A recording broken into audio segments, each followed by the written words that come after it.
Father God, I come before you today, head bowed and body bent. T-Max, y'all give it up, give it up, give it up, give it up, give it up. Thank you, brother. Lord, I want to thank you that last night my bed didn't become my cooling board.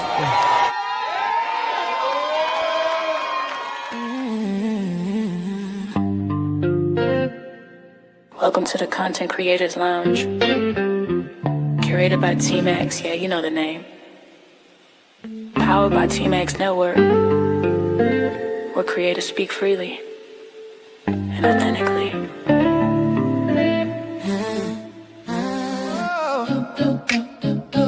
Oh yeah, oh yeah. Yeah. Welcome to the Content Creators Lounge. T-Max set the tone, let your guard come down. Yeah. This ain't surface talk, this real life sound, where truth and timing always come around. Yeah. Open mics, open hearts, no filter here. T-Max in the room, voices loud and clear. Yeah. From the culture to the community, lifestyle, dreams to accountability. T-Max says, say it raw, say it proud. Every story matters in this crowd. No scripts, just moments we allow. It's more than content, it's movement now. It's the lounge where creators shine. Yeah, T-Max vibes with perfect timing. From growth to laughs, we intertwine. Not just a show, it's a state of mind. Content Creators Lounge, tap in. Built by T-Max, where real ones win. Every episode, pull you in. Yeah, this an experience, not a trend. T-Max bring the voices to one space. Different perspectives, same safe place. Entertainment, growth, and elevation. Real conversations, real-time creation. We talk the wins and the lessons learned.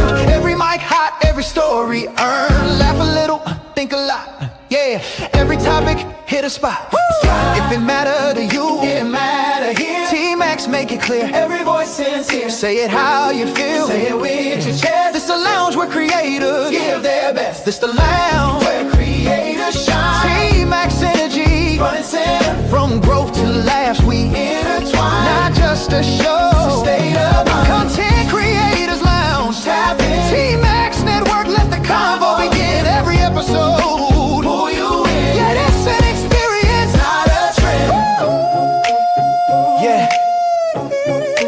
T-Max Network. Yo, what's going on, y'all? Hey, everybody. What's cracking?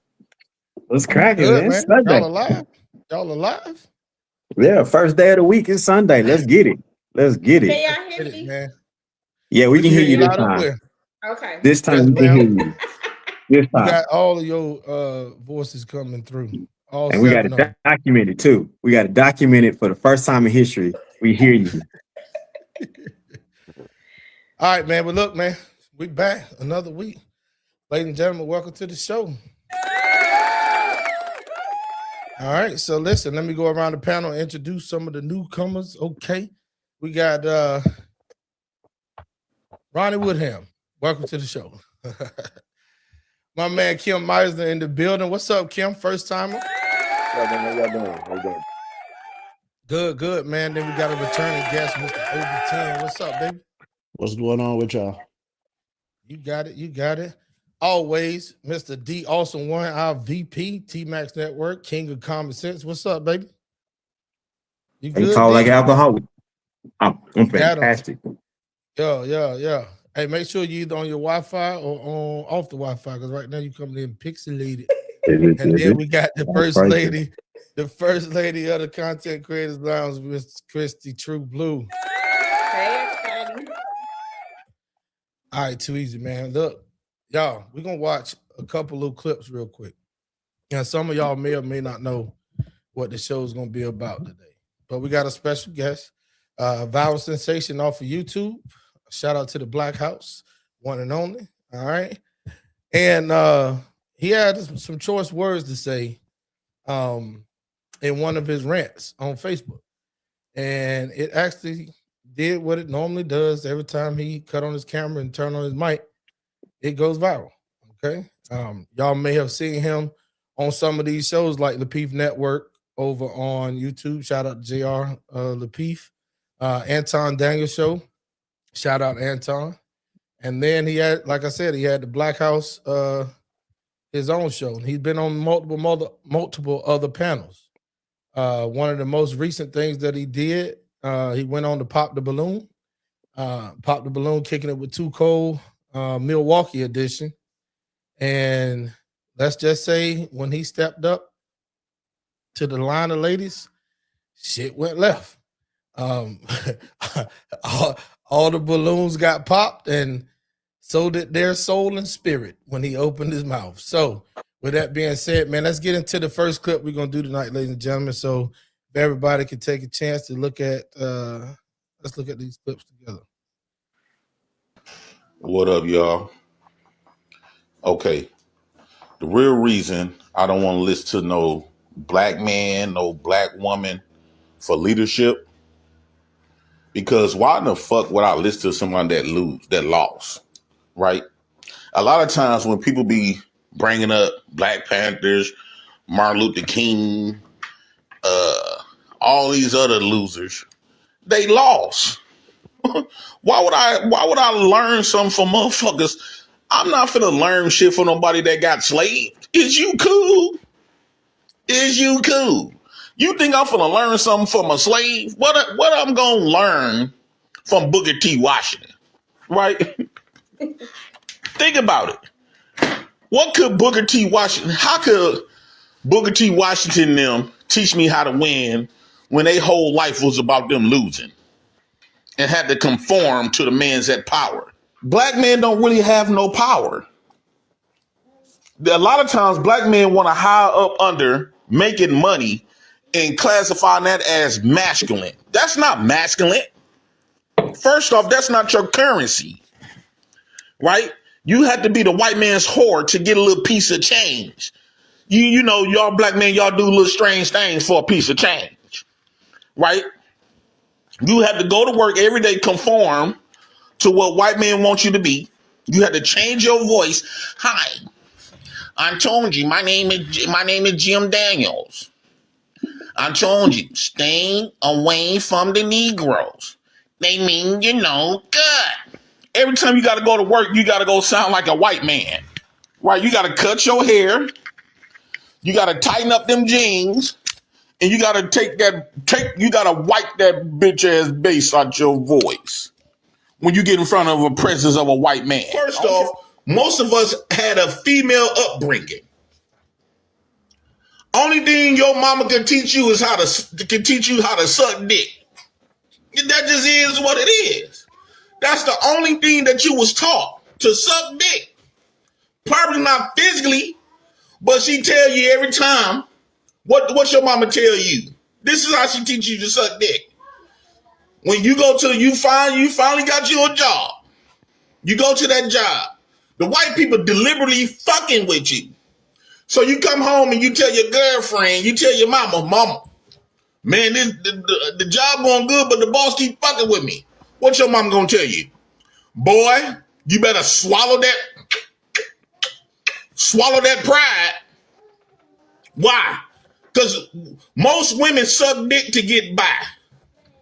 They suck the landlord's dick, they suck Jesus' dick, they suck they boss dick, they suck Hollywood dick. Women gonna tell you how to get by from their perspective.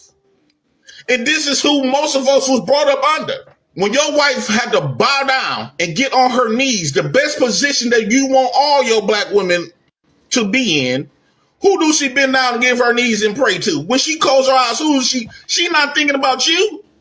You know what she thinking about? Jesus. That white mother, blue-eyed, blonde-haired Jesus. It's fucked up. Black men running around here talking about they leaders, but your God looks like a white man. And you can't tell that nigga Felicia bitch shit about Jesus. That nigga monkey lips mouth bitch, you can't tell her shit about Jesus. This is Black History Month. and we celebrating all slaves, Black Panthers, Martin Luther King, them. Why would I want to learn from people that got beat?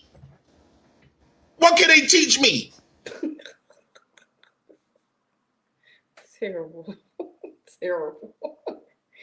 Terrible. Man, listen. Before we get to our special guest, let's go ahead on around the panel, man. On a serious note, so let me go ahead on and set the tone as we speak, okay? Because be very intentional if you disagree, but also keep in mind we got an audience listening. So instead of talking over the back and forth over each other, you can definitely strongly voice your opinion or make your statement or ask questions. But let's keep it G to where people can hear us. Now, don't get up here on this panel and be Superman outside of this live or Superwoman outside this live, and then you got something right here in front of your face to where this is what he's not trolling. He's not going for clicks and views. He already been viral many times over. This is exactly how he feels. So we just want to have an intelligent conversation to see if you have any questions that you may want to ask or challenge some things that he said. All right. Before we bring them up, though, we got one more clip. And this is the one that I believe everyone should pay attention to and make sure that buckle up. Good hoe. The way I view black men, us, not just black men, but black people in America, we are hoes. And the white man is the pimp. Oh, you don't believe me? Well, let's unpack it. So what do a pimp teach his hoe? What do a pimp give his hoe? First off, when a pimp approaches a hoe, he tell that hoe what she's not, so he can get her for cheaper. And he must let that hoe know that he got other hoes that's willing to take that spot. That's the same thing that we got to do for a job when we fill out a job application, right? What do your boss tell you? Well, I got tons. Why should I hire you and not these tons of stacks of applications of hoes? All of those stacks of applications is nothing but hoes, because you're getting pimped. You're not getting the money that they getting. Just like a hoe. A hoe is only gonna get enough money to buy a new outfit, so she can go back. Being a hoe not meant for her to get rich. It's meant to make the pimp rich, and that's equivalent to us black folks working in corporate America. When you go to work every day, a job not meant to make you rich. Is you cool? Prove me wrong. Don't just get in your feelings. Prove everything that I said wrong. Yeah, you might not like it because I'm saying it. It is what it is. If you got a problem with it, prove me wrong. We ain't supposed to bring up shit on women. You is not supposed to bring up shit on women until it's something like that happened to their sons. Until some women start lying on their sons. It's a different. That's the only time black women understand where niggas like me come from. Like, for an example, I did not know my mama was a side piece. I didn't know that shit. All these years. Your daddy wasn't shit. He neglected your mama. Your daddy just neglected your mama. I didn't know that my dad was with another woman. His real woman that he got kids by. And my mama was the side piece. I didn't know that. Of course he was going to neglect us. Of course he was going to neglect us. Is you cool? He was cheating on his woman with my mama. They didn't tell us that, though. They made it seem like my daddy was the worst kind of motherfucker now that I got older, my daddy is the most masculine motherfucker that he is.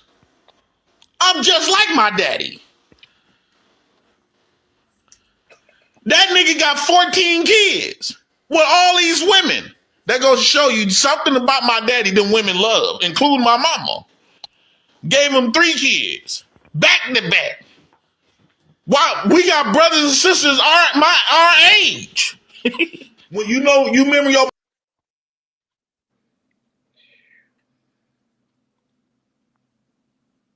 All right, so we're gonna pause it right there, and I'm gonna leave the rest of the video for Jay Prince to explain because he goes into another realm that some of us, many of us, may or may not be able to relate to.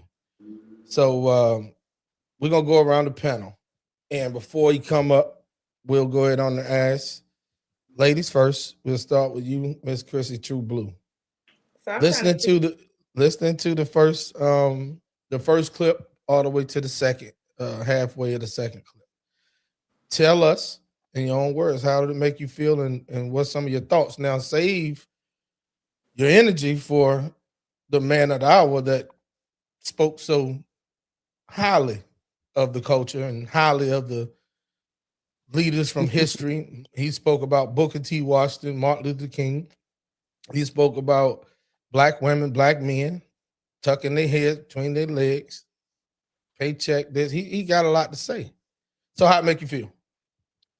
I'm trying to see who he identifies with, because to me, in my eyes, he's like an Uncle Tom to me, because you're disgracing all black people, and for what? Like, he's very ignorant. He has no point in anything that he's talking about. Okay. All right. Brother Ronnie Woodham. Well, let me just start by shaking it up a little bit. I don't truly believe, in my experience and awakening and reading and research, that Jesus is white. So I just want to go ahead and put that out there. And just shell shock the world, because I don't know of any white people in Genesis. And we all got separated for a reason. He gave us different languages, different locations, different fixations at some point in the Bible that was not the beginning of time. So, but anyway, I just wanted to clear that up. I don't believe he is. Middle Eastern maybe, but not me. But anyway, I think about 50% of that I might agree with. I was like back and forth throughout. I was like, getting cringe for a minute, talking about sucking dick. Like, that's all they teach them. But then, I'm not even gonna lie. It wasn't 2-3 days ago I was telling my wife she needed to walk the fuck out of the job and stop bending over for that fucking doctor who's white. And I'm talking about, dude embarrassed her like in front of everybody multiple times over. They call it her barbecue at the job site, like, for real. Wow. For real? Yeah. Wow. So she's still fucking going to work. But anyway, she go quit. She got like her 2 weekend and whatnot. We there, but still, immediately I was like, you should just totally walk the fuck out of that job. So half of that. Facts. All right, Mr. Mauser. Yeah. So as far as go ahead. No, it's all on you, brother. No, I'm just saying that I do think that a lot of women, not all women, I do think a lot of women do things, not necessarily the dick sucking part, but I think they do a lot of things in order to progress and try to get that position. So not so much discreet. I'm sure that they do that too, but as far as the religion part, I'm not like a big religious kind of person, so I don't really get into the religious portion of it. But and me being, of course, a white person, to speak on behalf of the black culture is kind of something that I don't understand as much, even though I do have. Hold up. I can't let you do that, my guy. He said he understands it, so I can't let him do that, because here's the thing. From what I know, now you correct me if I'm wrong. You may were about to go into that statement. So you saying that you can't speak or relate to the black culture as much. Last time I checked, you got a sweet tooth for the chocolate bar. I mean, I'm just curious. Oh, he said he was curious. Oh, was it a one-time thing, or that's something that you currently dibble and dabble on? Nah, He's just nah, I curious haven't. one time. Nah. I Curiosity. just I enjoy the black culture because it's just the way that they fellowship amongst each other. You know, it's like family reunions in a white community and in a black community. Totally opposite. I You got know, you. I just like the culture, the people, the bond that they have. The only part that I don't really agree with is where they're always going amongst each other. It's like I see a lot of African Americans or black, however you want to look at it, is Yeah. competing against each other. It's a competition. You know, it's like I worked at a club before, and it's people would always try to see who can do more. You know, Mm. like if you got a VIP, some other person would say, well, if they're doing it, we're going to try to do this. So it's always like a competition, you know, to me. You know, I mean, it's sad, but I just think it's a lot of times, and not all the time. It's just I think a good amount of time it's a competition thing. I don't know. I got you. All right, What too the easy, hell? man. Hey D, I'm gonna let you go first because for some reason, bro, I feel a whole bunch of heat and energy coming off Obi chest. Obi damn near Nah. Nah. Okay. All right, go ahead, Obi. What's up, man? Um, A clip and a half that you saw. We're gonna get to the other half of the clip. But tell us, bro, like how it like make for you feel. me, What mhm. I ain't feel no way because I don't feel like I feel like there was a lot of ignorant intelligence in that, right?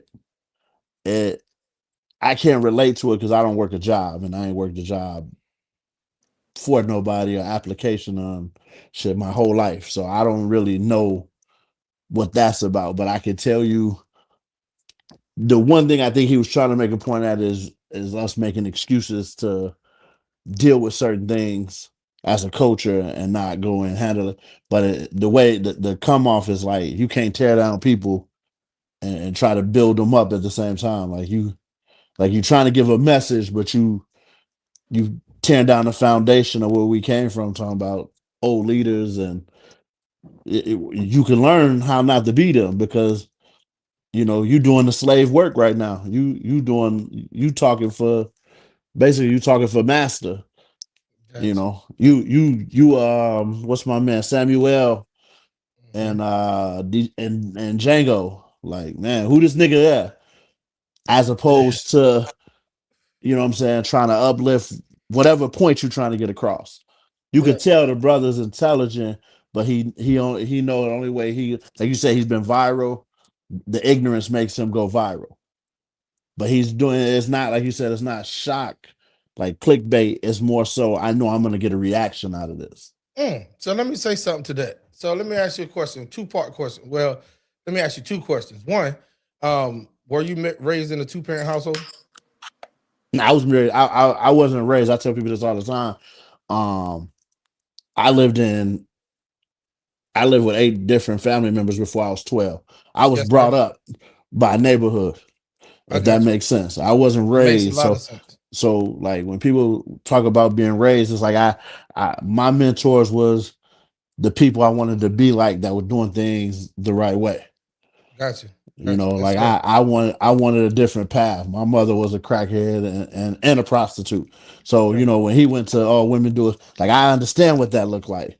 But I also understand the struggle. Like he said, he understand where his daddy was at and where he was. I understand where my parents was at. They got caught up in the game. For me, it was to do the total opposite. At this Look, age, man. No, you good. Go ahead, sir. What I was gonna say was like I chose paths that was opposite. I could have been in the streets. I could have been gang banging. I could have been selling dope, using drugs. I ain't never used a drug in my life to this day. I mean, outside of alcohol, but that I had my first drink at 28. So for me, it was always do the opposite. Luckily, I was blessed with some mentors that looked like me, that had the motion that I wanted to get, and I gravitated towards them and I listened. Okay. And then I created a space for me to be able to live life on the terms that I want to live it on. So Okay. some of that stuff I can't relate to, but some of it I understand. I just think it got to be a better delivery of how we want to grow our people. because just dogging them ain't gonna get us where we trying to go. Gotcha. So the other question that I have for you, real quick, because I got some comments that I need to get to, and shout out to the Chaotic Truth live. I see you over there in the comment sections, man. PD Wobble Wobble 241. Shout out to you, man, and some of Jay Prince people is pulling up. So we're gonna shout them out and read their comments in the section, bro. So let me ask you this, man. You said that you think that his comments and the statements was something to get a rise out of people or clickbait type shit, right? No, I said it wasn't clickbait. I said he knows it's gonna create the atmosphere he's trying to build. I don't think that's just how he is and who he is. He's not consciously thinking that it's going to. That's why I said intelligent ignorance. Like okay, you can hear the intelligence, but it's like what's my man that keep getting beat up? Charles Floyd. Yeah, like you beat up. Man, you don't get I'm telling you, we were his security for quite some time and still got connections. He don't keep getting beat up. People like people going at him. Yeah, they talk like they're gonna beat him up. He got charged one time on stage and the dude tackled him and he hit him with a flower pot and all that other shit. You know what I'm saying? But you know he's super intelligent because he already told you that he's doing it as a character. Yeah, that's different. He's doing it literally to go keep viral and go. Well, he already went viral and been viral for like six years. So he's telling I'm in character. Y'all motherfuckers gonna pay me to be this. This is what I'm gonna be and keep getting paid and booked around the country. So that's one thing. But my boy Jay Prince, this is Jay Prince, and that's why he's coming tonight to not only defend what he spoke about, but he's coming to gain some insight or give some insight. So if somebody's curious, like I said, it's going to be that conversation where we're trying to figure out where he's coming from and who he is. What's going on? Shout out to Guns and Boxing in the building. Got my bro, Michael Treyball, 300%. Williams Senior. What's up, bro? Man, that's the guy right there that holds Charleston down around the country. Look up Guns and Boxing on YouTube, Facebook, Instagram, all streaming platforms. Kim know about 300. Yeah. All right. So with that being said, man, let's do it like this. D, I'm gonna hold me and your comments until toward the end for a reason, and you know why. But let's go ahead and get to some of the comments. D, shout us out real quick. We got she's so gorgeous, right? She's gorgeous. She got the big eyes saying, what the fuck? Like I said, one more time, man, Chaotic Truth, bro. We so happy that you're over here because I know if you want to pull up, you will and speak your mind. So thank you, sir, for being over here. Right? All right, we got she's gorgeous as well. Boom, Chaotic Truth said this man is the national treasure. He is the greatest black man in America currently. Talking about Jay Prince. Look at Chrissy eyes. Chaotic Truth said a lot of you could learn from JP, to be honest. Hey, some of the people I already spoke about that they relate to some of the stuff. I think Ronnie said 50%. My man Obi said he definitely can relate to some of the things we spoke about when it came to his mom and things like that. Sucker Free 3223 says salute. What's going on? Why? And then he said, I'm tapping in. Chaotic Truth, JP is pro-black. And what is that? Leandra Nicholson, 9225 in the building. I hope I said your name right, man. Petey Wapper. Yeah, 241. Say JP. Gospel of Bob, say salute. Chaotic Truth say Bob, salute. They talking to each other in comments. Cut Stones say what up? Salute. Black House in the building. 300 once again. He said happy belated birthday, Kim. Kim, when your birthday, bro? When your birthday? It was February 12th. Okay, how old you turn? Y'all need my cash app? Hell no. Yeah, we need it. Yeah, we need it because I'm about to make a request. No, you heard those claps. That's the only thing you're gonna get from over here, man. We trying to get monetized. All right, so we got Said CT in the building. What's up, y'all? Let's get through these real quick. Jay Prince, King of Men. Victor Hart. Vic, what up, baby? What up, All right, Vic? boy. Yeah, Vic, what up? Well, I can't wait to hear what Vic got to say. Petey, salute. Got it. All right, said Leander, salute. Boom. All right, man. Let's go ahead on and do what we got to do. We are 30 minutes into the stream. A lot of people have some things that they want to talk about and ask questions or make comments. Okay. So, ladies and gentlemen, listen, without further ado, I need you to put your hands together and the palm of your feet together as well. Go ahead and clap all four for none other than Jay Prince for president. What up, JP? Unmute your mic, baby. You got a lot of explaining to do, and I know what's going on, y'all. Dressed up. You up here dressed like a goddamn combination of Darkwing Duck and a pimp named Slick Black. What's up with this? Yeah. I just feel like I should put on some sauce, maybe, to put on this plate I was cooking. These meals I've been cooking around in these YouTube streets. Yeah, what's going on? Hey, man, you're doing your thing, man. We ain't even mad at you, man. It's good to have you back over here with us. You know, we had chopped it up. So this is for those that don't know, this is an introductory / revival of one of the greatest platforms that have graced this platform. So welcome back, Black House. We appreciate you. Black House. Y'all doing, man. Shout out to the Black House and Chaotic Truth Live and Gospel to Bar for pulling up, man. Shout out to all y'all. Thank y'all for putting up and supporting. Big Heart in the building. They dropping Black House, fists and flags everywhere. One thing I know, listen, man, people can say what they want to say about you. He said, "Oh shit, yeah." Hey, look, they can say what they want to say about you, JP, but I'm gonna tell you this, bro. You have a way of connecting with people, whether in good or in bad, and whatever it be, they tend to talk about you. No, listen. First of all, your supporters, your followers, your friends, your brothers and sisters, they fuck with you for real. Whether they and a lot of them disagree with you. So I shout you out on that notion. And then at the end of the day, everywhere I've seen you go on every panel, you've actually made your imprint.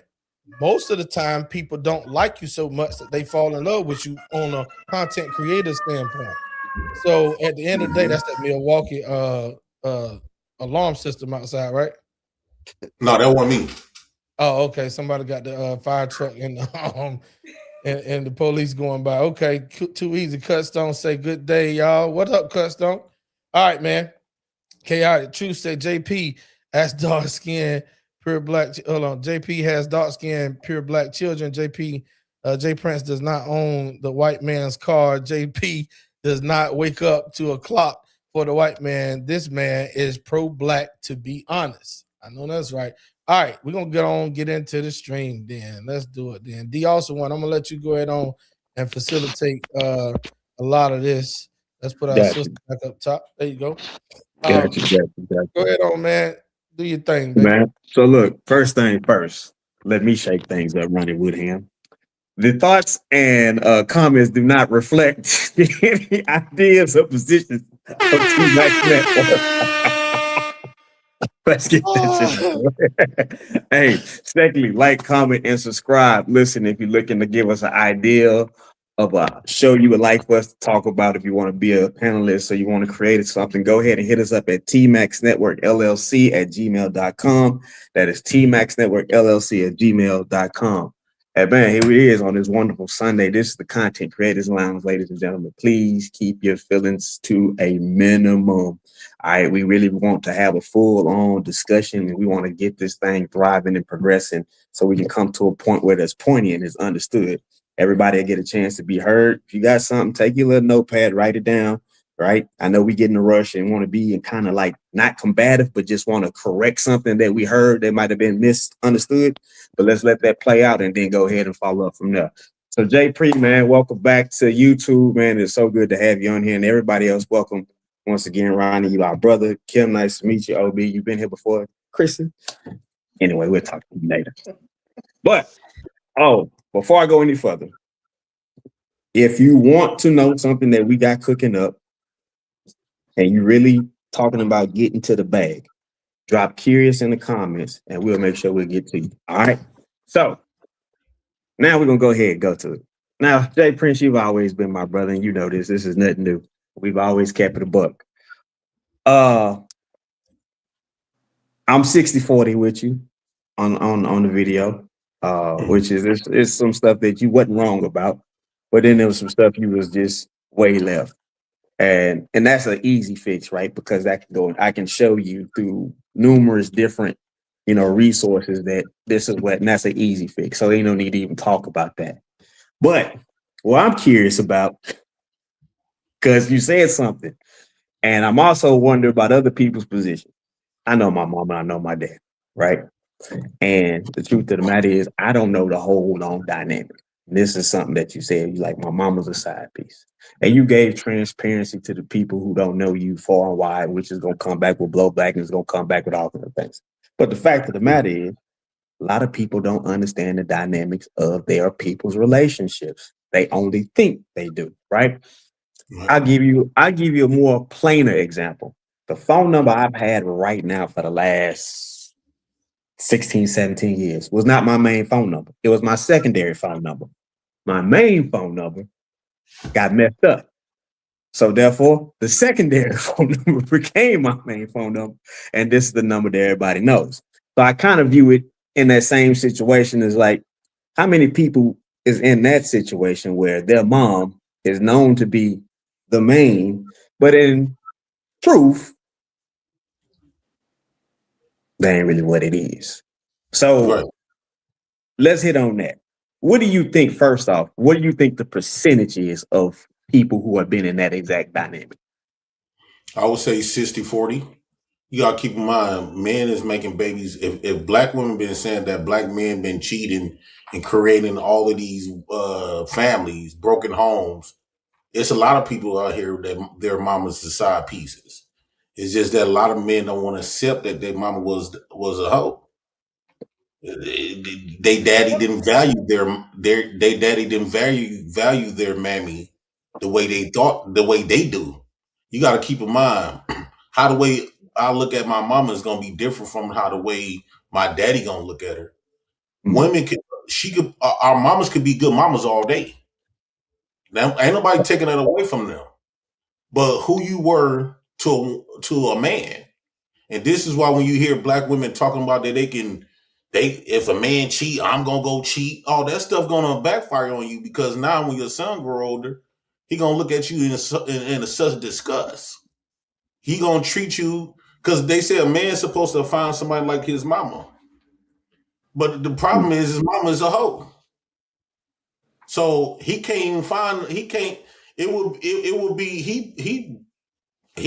born in and fucked up in the game because your mama is a hoe, and they said a man gonna find a woman just like his mama. Just because she go to church on Sundays when she turned 45 and now she done gave her life to God, it don't erase all of the shit that she done did when she had them legs spread open like a chicken wing. No, you gotta accept the fact that your mama got a lot of dirt. A lot of black women feel as though they can become a cellar bitch and that erase all of the thought and shit that they've been doing. No, it don't erase that. Especially when you start popping out kids. Because them kids is a receipt of your thoughting. It's not gonna come out. It's not gonna need some tickets. But it's not gonna come out right then and there. It's gonna come out at least when that boy turned 18, 20, when he started dating. And because I didn't realize my mama was a side piece because my family because my mama died when I was 10. My whole family used to tell me, your daddy neglected your mama. He used to beat the fuck out of her. That's why we went and woo out the band. Okay, so I believed all of this shit. Mind you, they robbed my daddy from us. These are the stories don't never get told. So, of course, your daddy, if I had a son, I'm not going to tell my son the truth about his mammy. I'm not going to tell my son that his mama was a whore. I'm not going to tell him that. So when I didn't find out what went on until I got older and I started dealing with these women. I'm like, oh, I see. I'm like, Dad, I was like, damn.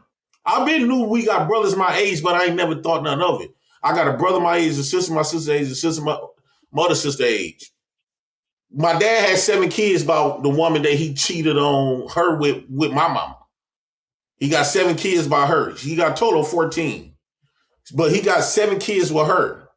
And so I'm like, damn, why he gave, if my mama was the main piece, why he got 7 by that one? Why he was living with that one? I said, well, I'll be damned. My mama was his side bitch. So I want to ask Obi this question because Obi said something during the intro, and I'm not trying to come at you sideways, anything, or trying to rile you up, Obi. This is Oh all out no, of no, respect. you all good, Okay. fam. Just out of clarity, so when people see this, they don't try to chop it up and make it into something extra. All right. When you said that your mom was a crackhead and a prostitute, how did you find out about the prostitute situation? So for me, it's an open book. Like I kind of appreciate my man's, but my mother, when she cleaned her life up, she went on. I don't know. I'm gonna age myself a little bit. Y'all remember the TV show Sally Jesse Raphael? It's a Midwest Yeah. show. So Yeah. my mother went on that, and then she got a book out talking. Okay. It's called Listening to Olivia. Like, and I'm not ashamed of it because I know who my mother was, and I know, Right. you know, it's 3 of us, so it's me. I'm the Right. youngest of 3 brothers, and Right. so I dealt with the embarrassment in 6th, 7th, and 8th grade Yeah. because you get home from school and your friends is like, oh man, I just seen your mom on TV, and then you don't realize what it was for till you actually look at it and you get older. Right. But at this point, I know who she became in the second part of her life.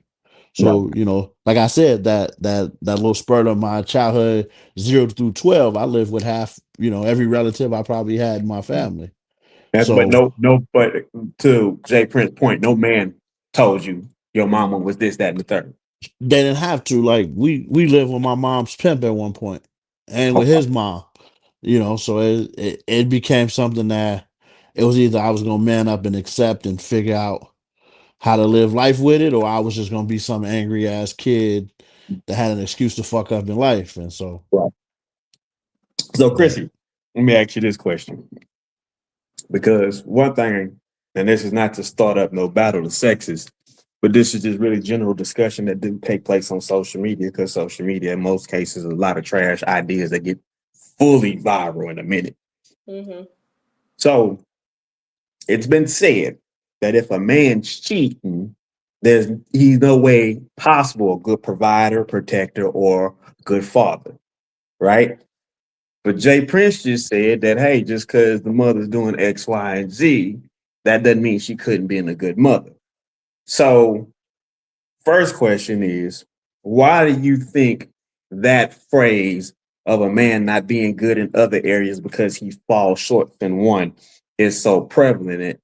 And then 2, what is your overall take on both sexes having that double standard? So a man that's a cheater doesn't mean he's not a provider. That's just a stereotype, right? And that's just based off of social media. That's just based off of what people say. So just because that man cheats doesn't mean he's not a good provider. That doesn't mean he doesn't take care of his children.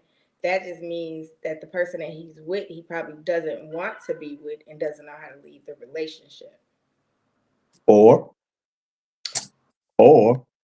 she's just not as nasty as he like her to be. Well, then that's the. I mean, that's Because oh girl, she's something different from the back. You ain't no ass that. You trying to see what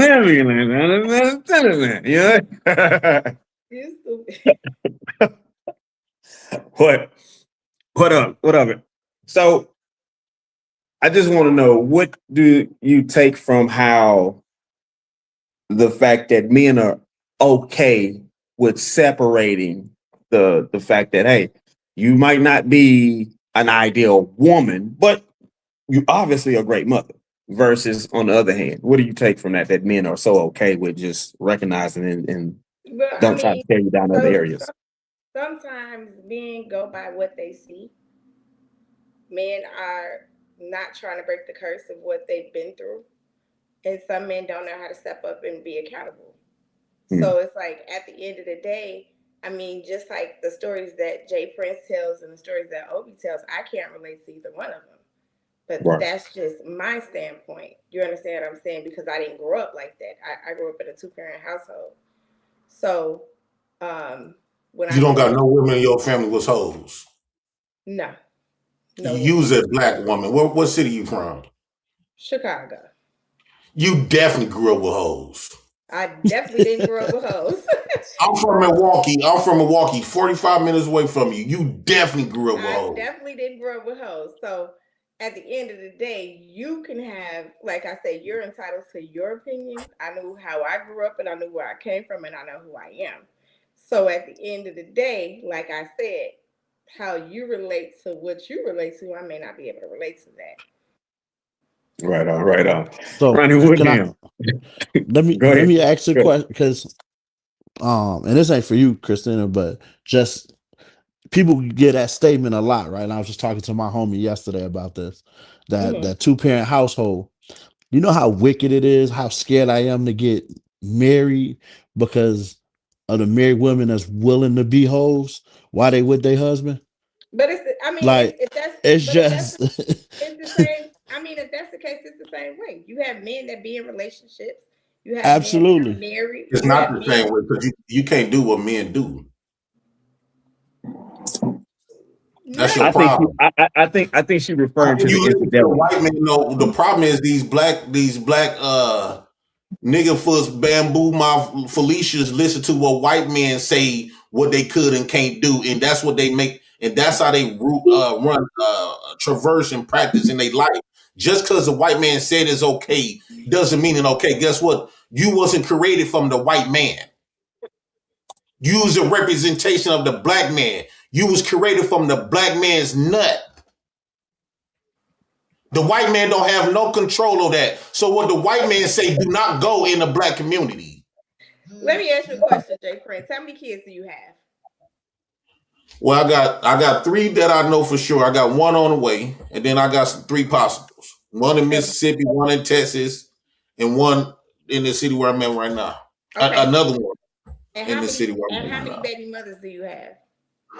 That's about 6. Okay, and why aren't you with any of these women that you decided to lay down and have broken homes with and you made these kids with? Because I really ain't supposed to.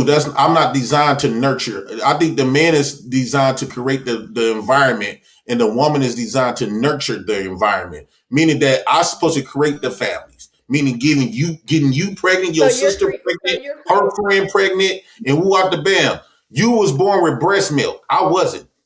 It's a reason why y'all have nurturing energies and titty milk and stuff like that. By nature, you was designed to nurture the kids. My job is to go out there with 3 million sperms in me. I'm supposed to go out there and get many women pregnant as possible. This is the reason why men can have babies all the way up until he died. We got millions of sperm. Who told you that we supposed to do all of this shit? Once again, you learned that from the white man. So let me ask you a question then. So you have all these kids out of wedlock. Are you with any of your baby Out of mothers? who? Wedlock. Well, what is wedlock? Are you married to any of them? Absolutely not. What is wedlock? Okay, wedlock is you having children out of marriage, right? What you mean? The marriage? No, having children is a marriage. You talking about out of the white man marriage? The same people who created marriage also created divorces. You're trying to deflect. No, CP. You trying No, to it's just that you believe everything. You practice everything from a Eurocentric perspective. Wedlock is their institute. And in fact, let's break down the marriage. Marriage concept was a huge disadvantage for black people. Based on the logic that they say you got to have 6 figures to have a kid, you got to be educated, you got to do all of this.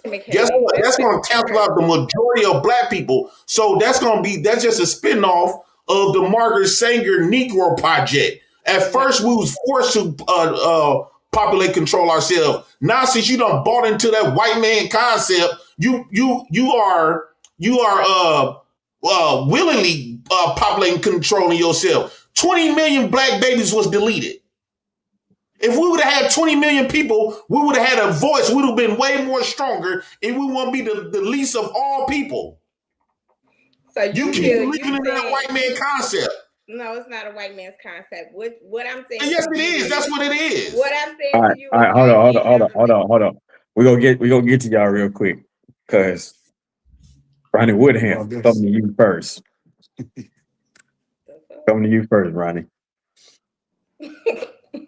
Why you tell these black people to delete their babies? Bro, I'm from a very specific time frame in life, right? And it's a part of this now. Granted, I am just becoming awake to a lot of things, so there's a lot of truth that you can't argue with truth. So you ain't gonna hear a lot of arguments from me for the most part. But because the Bible does say, "Go forth, be fruitful, and multiply." But I'd be interested in where he's getting it from. Yeah, I'm always open to research and learning different perspectives from a human nature type thing. But marriage, I'm not sure if that's a all out white concept too. I may disagree with that. And it is optional. It does say in the Bible that it's not for everybody. So when you put that together, I mean, men are told to go forth, be fruitful, and multiply. I mean, that is what it is, black and white. So I don't know that I could knock that mindset for any one individual person. But my route was just different. I took the option of marriage and then monogamy. So marriage. Do you got kids by that woman? I do. I have a 3-year-old with my wife, in which in case I am on my second as well. To have an 18-year-old with my first with the ex. And you having kids will make y'all marry. The child is the ring. By you having a kid with a woman, it combines her family with your family. Through that kid, your family become her family naturally. Through that child, you will always be the father of that child, even after death. That's where they get the idea to death do its part. The marriage, the concept of going to the government, the same people who created divorces, they did a spinoff of a natural marriage. You got to keep in mind, if that was the way we supposed to get married, who married the first people?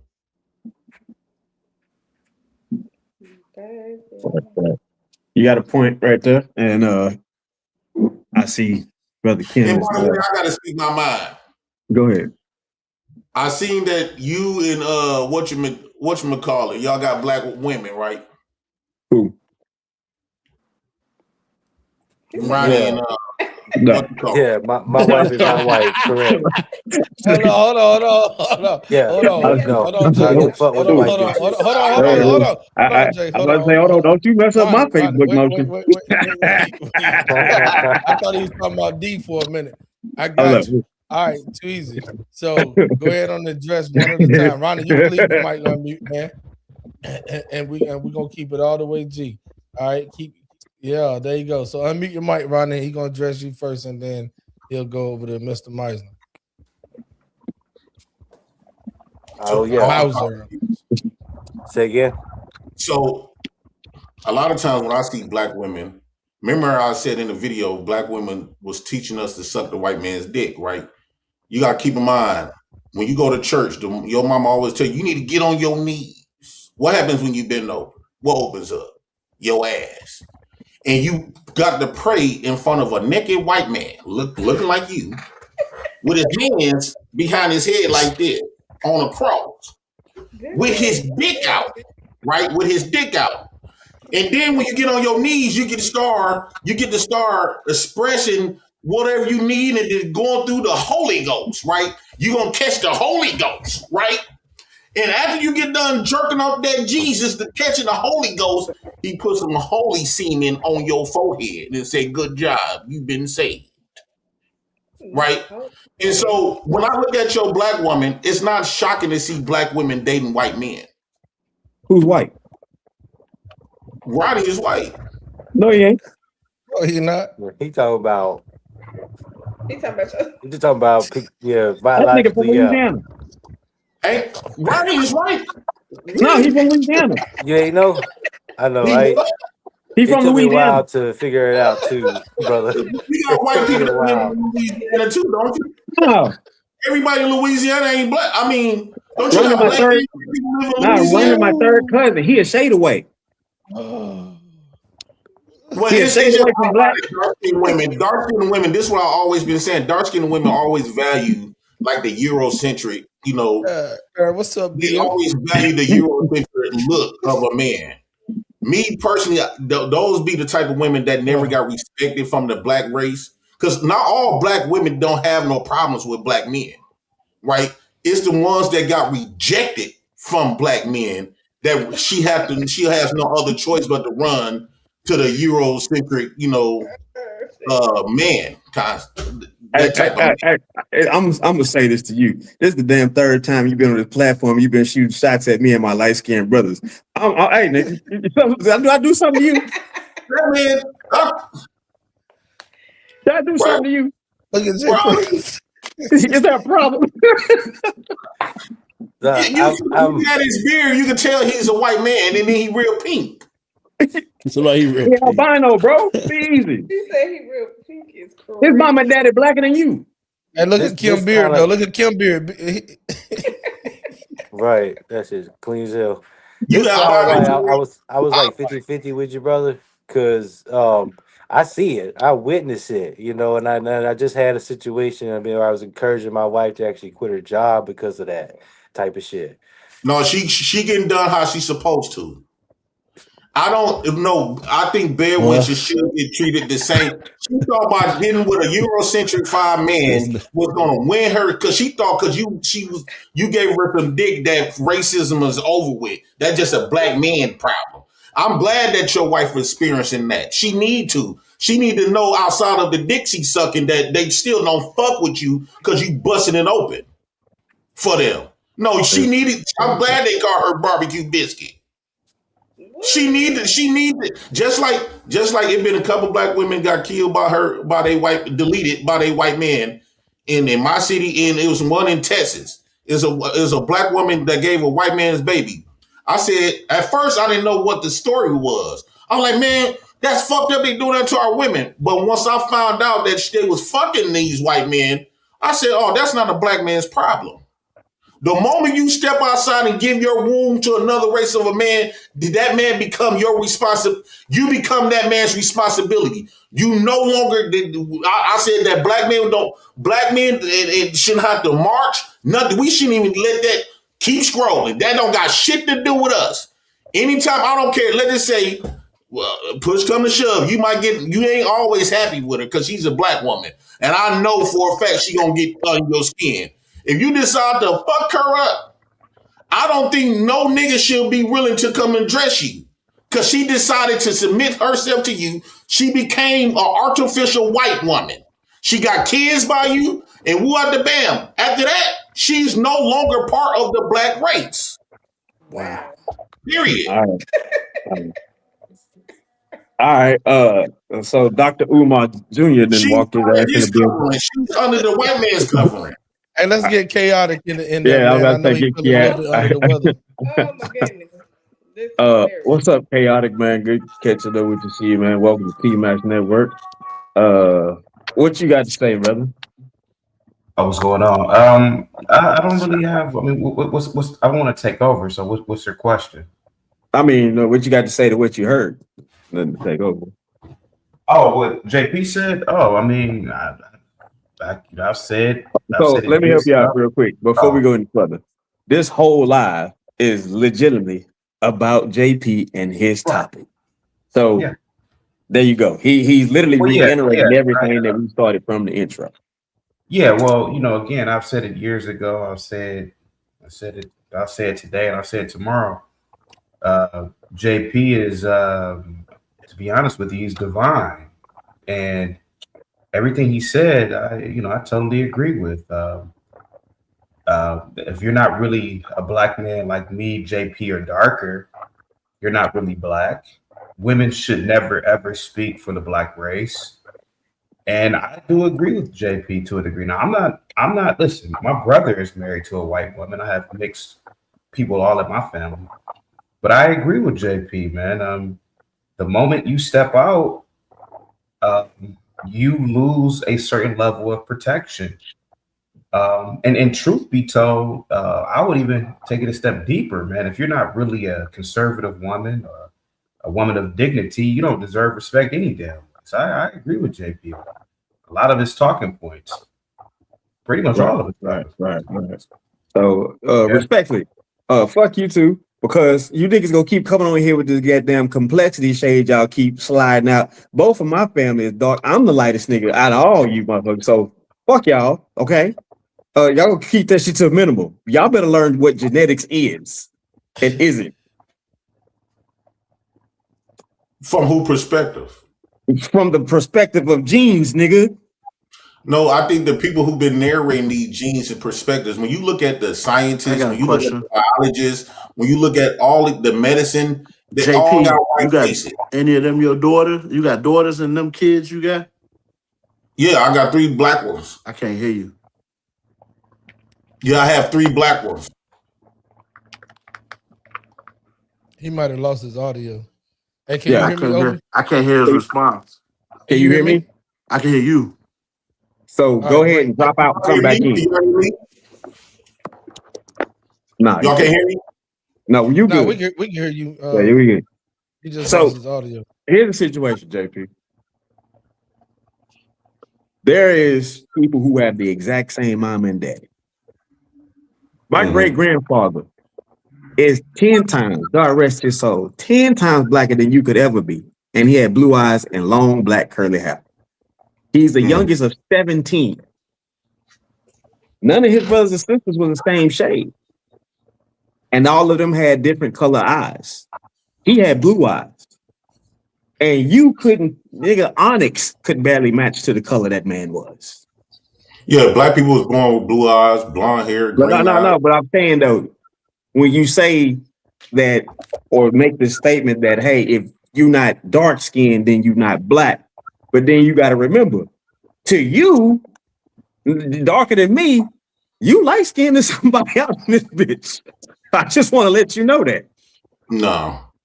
Yeah. Brown, the dark brown will never be light skinned. No, you light skinned to somebody out here. That's what I said. You know, you're not going to be light skinned to me, but you to somebody out here that's walking around, you about as black as that shadow that's covering Kim. And you light skinned to them, buddy. No. I can't let you get off with that. All right. So I get what you said. You got people that jet black, like the color of this hat. They used to be this. But you don't see, they still are. Even though I'm lighter than jet black, but I'm dark, right? I got that dark. Yeah, you're dark, but you ain't darker than that hat. But what I'm saying is, it still don't match up with white people. Period. Like it's a difference, right? It's a difference. I know what I've been. I got that point. Hold on, I'm sorry. I got that point, JP. The point I'm making is when you say a black man that's your color and a black woman that's your color produce a child that's my color, and then you tell that child that's my color that they ain't black, and they sit there and look at the source, and then even the source beyond their source is blacker than them. How come you can't be white? How come I can't be white? Do you want to be white, JP? No, it's not about what I want. We ain't talking about what we. I think he do. If white complected people can be black, how come black complected people or dark brown complected people can't be white? Well, I just told you. You said Ronnie was white, but he's not. He black. Who told him that he was black? My great grandparents. No. I guarantee you, he grew up his whole life, and people ask him what color was he? Yeah, because he a shade away. So, come on, man. I think that people. I think the only people should draw that line in the sand of what's the color is dark complected people. All right, hey, let me jump in real quick, y'all, if you don't mind, man. We got half of the videos that's sitting here on pause waiting. So there's other things that you said. We're gonna mine through these as we go, okay? You still my boy, So before we get to the video, Jay, let me ask you a question, man. We're gonna mine through them. Now we're in the month of February. Martin Luther King, birthday and all that, or all the holidays that you can. What you said? Fuck Martin Luther King. Okay. All right. So, who man is this? Hold on, Jay. They try to set you off. I want to make sure that I get this out to our audience and yours as well. So check this out, man. When you say that about Reverend Dr. Martin Luther King Jr., now he has a family that's out there, and he has a worldwide family that's out there that believes that he done a lot of things for you to be able to sit on camera right now, for you to be able to shop at the stores where you got your soup from, for you to be able to eat the food that you're eating versus the slop that was given a long time ago. So please let the people know, what are some of your things about Reverend Dr. Martin Luther King Jr. that you have a disdain about? He didn't do shit. Only thing he did was took a feminine approach. He led black men to become feminine. And the only reason why the white man propped him up in the black, you got to think the black woman and the white man propped up Martin Luther King because he didn't challenge the grain. The black woman always wanted us to fear the white man because if the black man fears the white man, she get away with bullying on the black man, taking his kids, calling them bitches, me too them, and woo out the band, right? And so the black woman need for us black men to fear the white man. That's why she's not finna advocate for the Gullah Geechees that put they black nigga hands around the white man's neck, and they was the ones that ended China slavery. In fact, they are my relatives. They not gonna honor Fred Hampton. And shout out to Malcolm X. They don't want to argue no black man that bucking up against the white man. And the white man accepted Martin Luther King because he took a bitch approach. He was feminine. Peace. Turn the other cheek. Love. We should integrate with each other by his own admission. When he got done with all that bullshit, when Malcolm X checked his soft ass, he said, "Malcolm X, you right. I led my people in a burning building." So by his own admission, everything up until that point when he came to realize that he led all of his race to become a bitch for the white man, all that shit that he allegedly did was a waste. It was nothing but a waste. He didn't do shit good. Fuck Martin Luther King. All right. So bro, this video, are we gonna roll it? Let's go ahead and roll it. Let's go ahead on the roll it, man. T-Mac.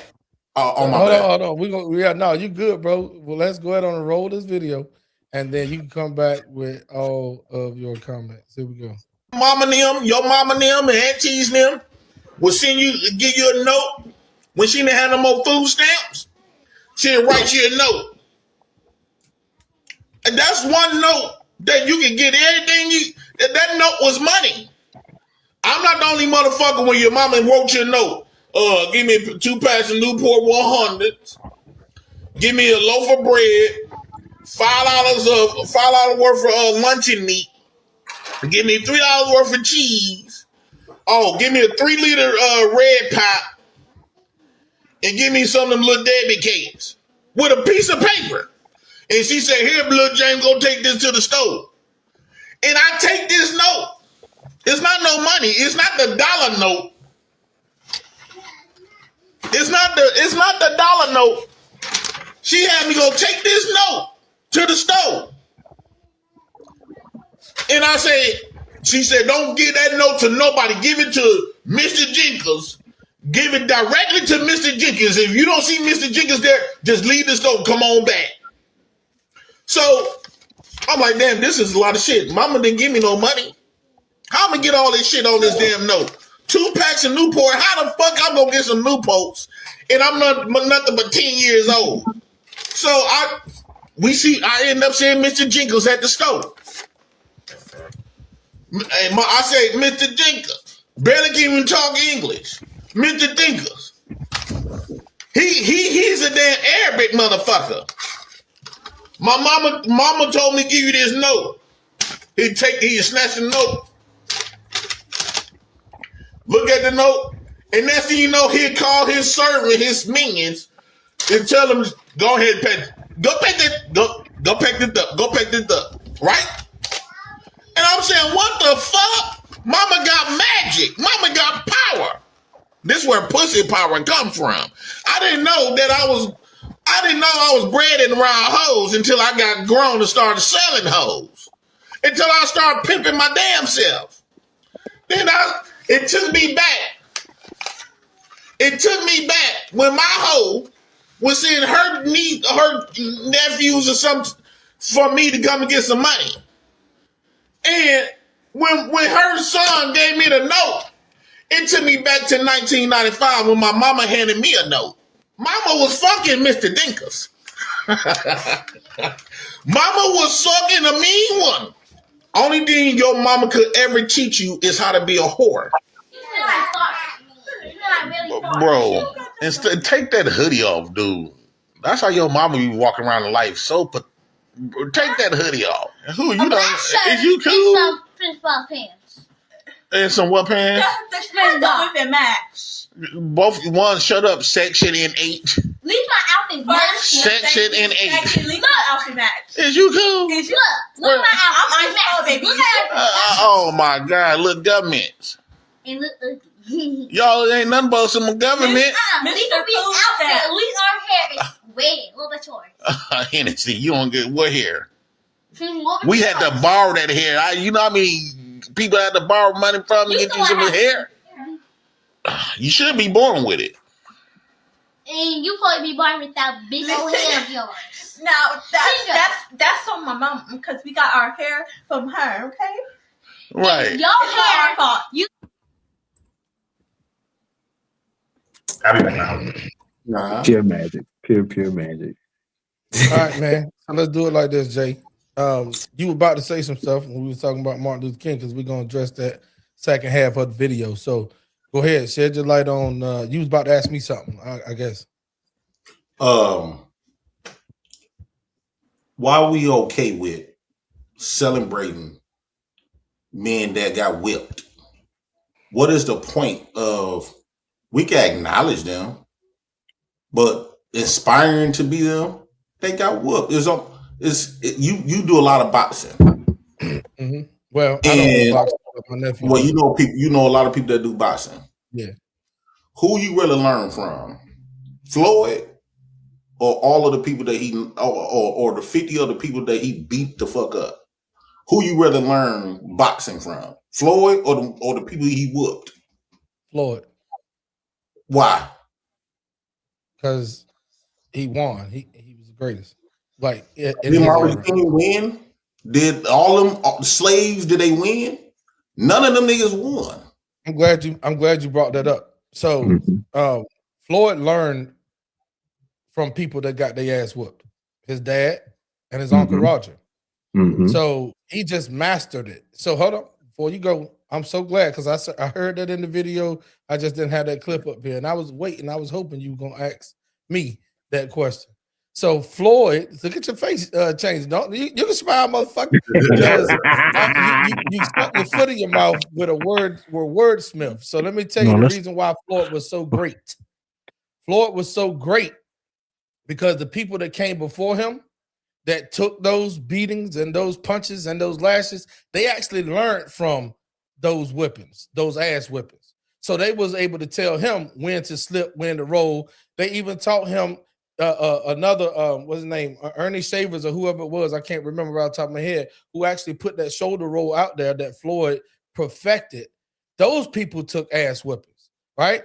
So the people that came before Floyd was able to learn from the beatings and be able to pass it down to him and then put in his mind as well, which that I guess God put in his spirit, that the name of the game in boxing is to hit without being hit.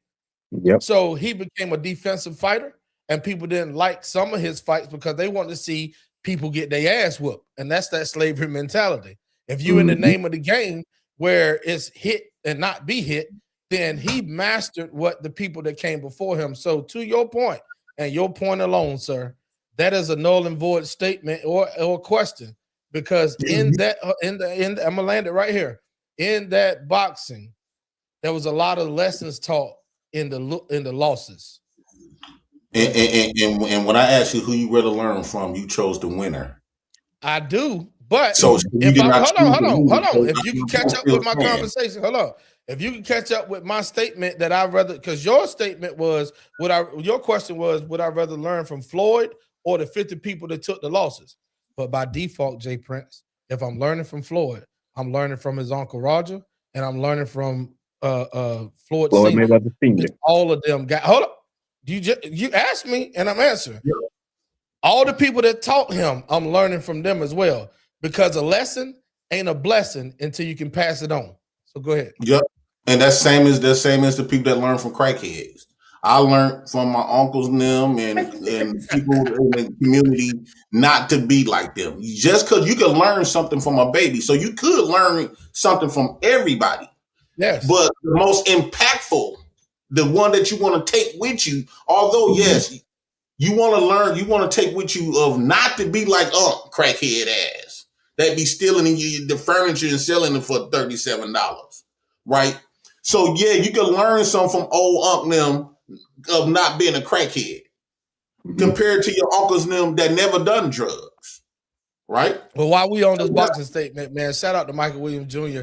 out there serving our country right now. Professional fighter, 147 pounds, welterweight. He is 23 wins, 1 loss, and 15 knockouts. So shout out, nephew. All right, go ahead, bro. Yeah. So what I'm saying is, all of our ancestors that was narrated from the white man concept. When you talk about slaves, when you talking about the slaves, when you talk about the Black Wall Street, all of our leaders, Malcolm X, Huey Newton, Fred Hampton, I personally don't believe none of those stories existed, not even slavery. I don't believe slavery was real. I don't believe the Black Wall Street was real. I think that those stories had an agenda. And the agenda was to, and it actually was perfect. And the way they perfected it, it actually worked, because Black people is walking around here today, traversing around this world based on these stories, feeling inadequate based on these stories, not based on what took place, based on these stories. So when you look at, when I think of Fred Hampton, Huey Newton, Martin Luther King, Malcolm X, what teach me is I better be careful of trying to become a leader, because this was gonna happen. I'm gonna die. Black Wall Street. When you think about Black Wall Street, what I learned from that is, don't try to create our own institute, because the white man is gonna come and burn it down. So what I think even in slavery, most Black people get offended. Wait, so I got a question. So you got 6 kids. Are you teaching your kids generational wealth? Or you don't know what I think their generational wealth is 2 things: to reproduce themselves and get on welfare. All right. Too easy. So who did Martin Luther? Hold on. What Black man competing with the government? This is why your Black will not get rid of that government. Yeah, so let me ask you this: who did Martin Luther? Because it's people like you, and is your kids with Black women or with multicultural women? My kids with Black women, unfortunately. Oh, that's unfortunate. All right, there was women on the market. So Jay, who did Martin Luther King learn his ideal from? Who did he model his ideal from? If I had to put a guess to, I would say women. No, it was Mahatma Gandhi. All right. So what radicalized Malcolm X? What radicalized him? When you talking about he got out of prison and stuff? A Muslim? No. Well beyond that. What do you mean by radicalized? Y'all be using these damn words. So education is key. So what ended up happening, he went to the mosque. He went to Mecca. He saw what was not being perpetuated nor taught in this country. And when he came back, he had a small exchange with the brotherhood that he known, and it didn't fare out too well. Mm-hmm. Malcolm got off that path, and he was starting to see things a whole lot similar to Martin. Mm-hmm. Simultaneously, Martin was starting to see a lot of the things that Malcolm was saying. Now, one thing that needs to be understood is like, one thing about me and my bro T-Max is no, we don't agree on everything, but you can't tell when we disagree on something, even if we are disagreeing. But you ain't finna have no bad words about him in front of me, behind me, around me, and vice versa. And that's what they did. Because when somebody wanted to talk bad to Martin, to Malcolm, he nipped that shit in the bud. And the vice versa. If you wanted to see the good Dr. Pastor get a little reared up, where you wasn't going to talk sideways about Malcolm to Martin. So I get that. Okay. I'm glad you do, because so many people don't. And because I say this to you, because you have a following, Jay, you have a voice. And the thing, like I said, you're not completely wrong. It's just some stuff that needs to be changed, and that's a real easy fix, because there's plenty of narration and discussion that can say, okay, I see it now.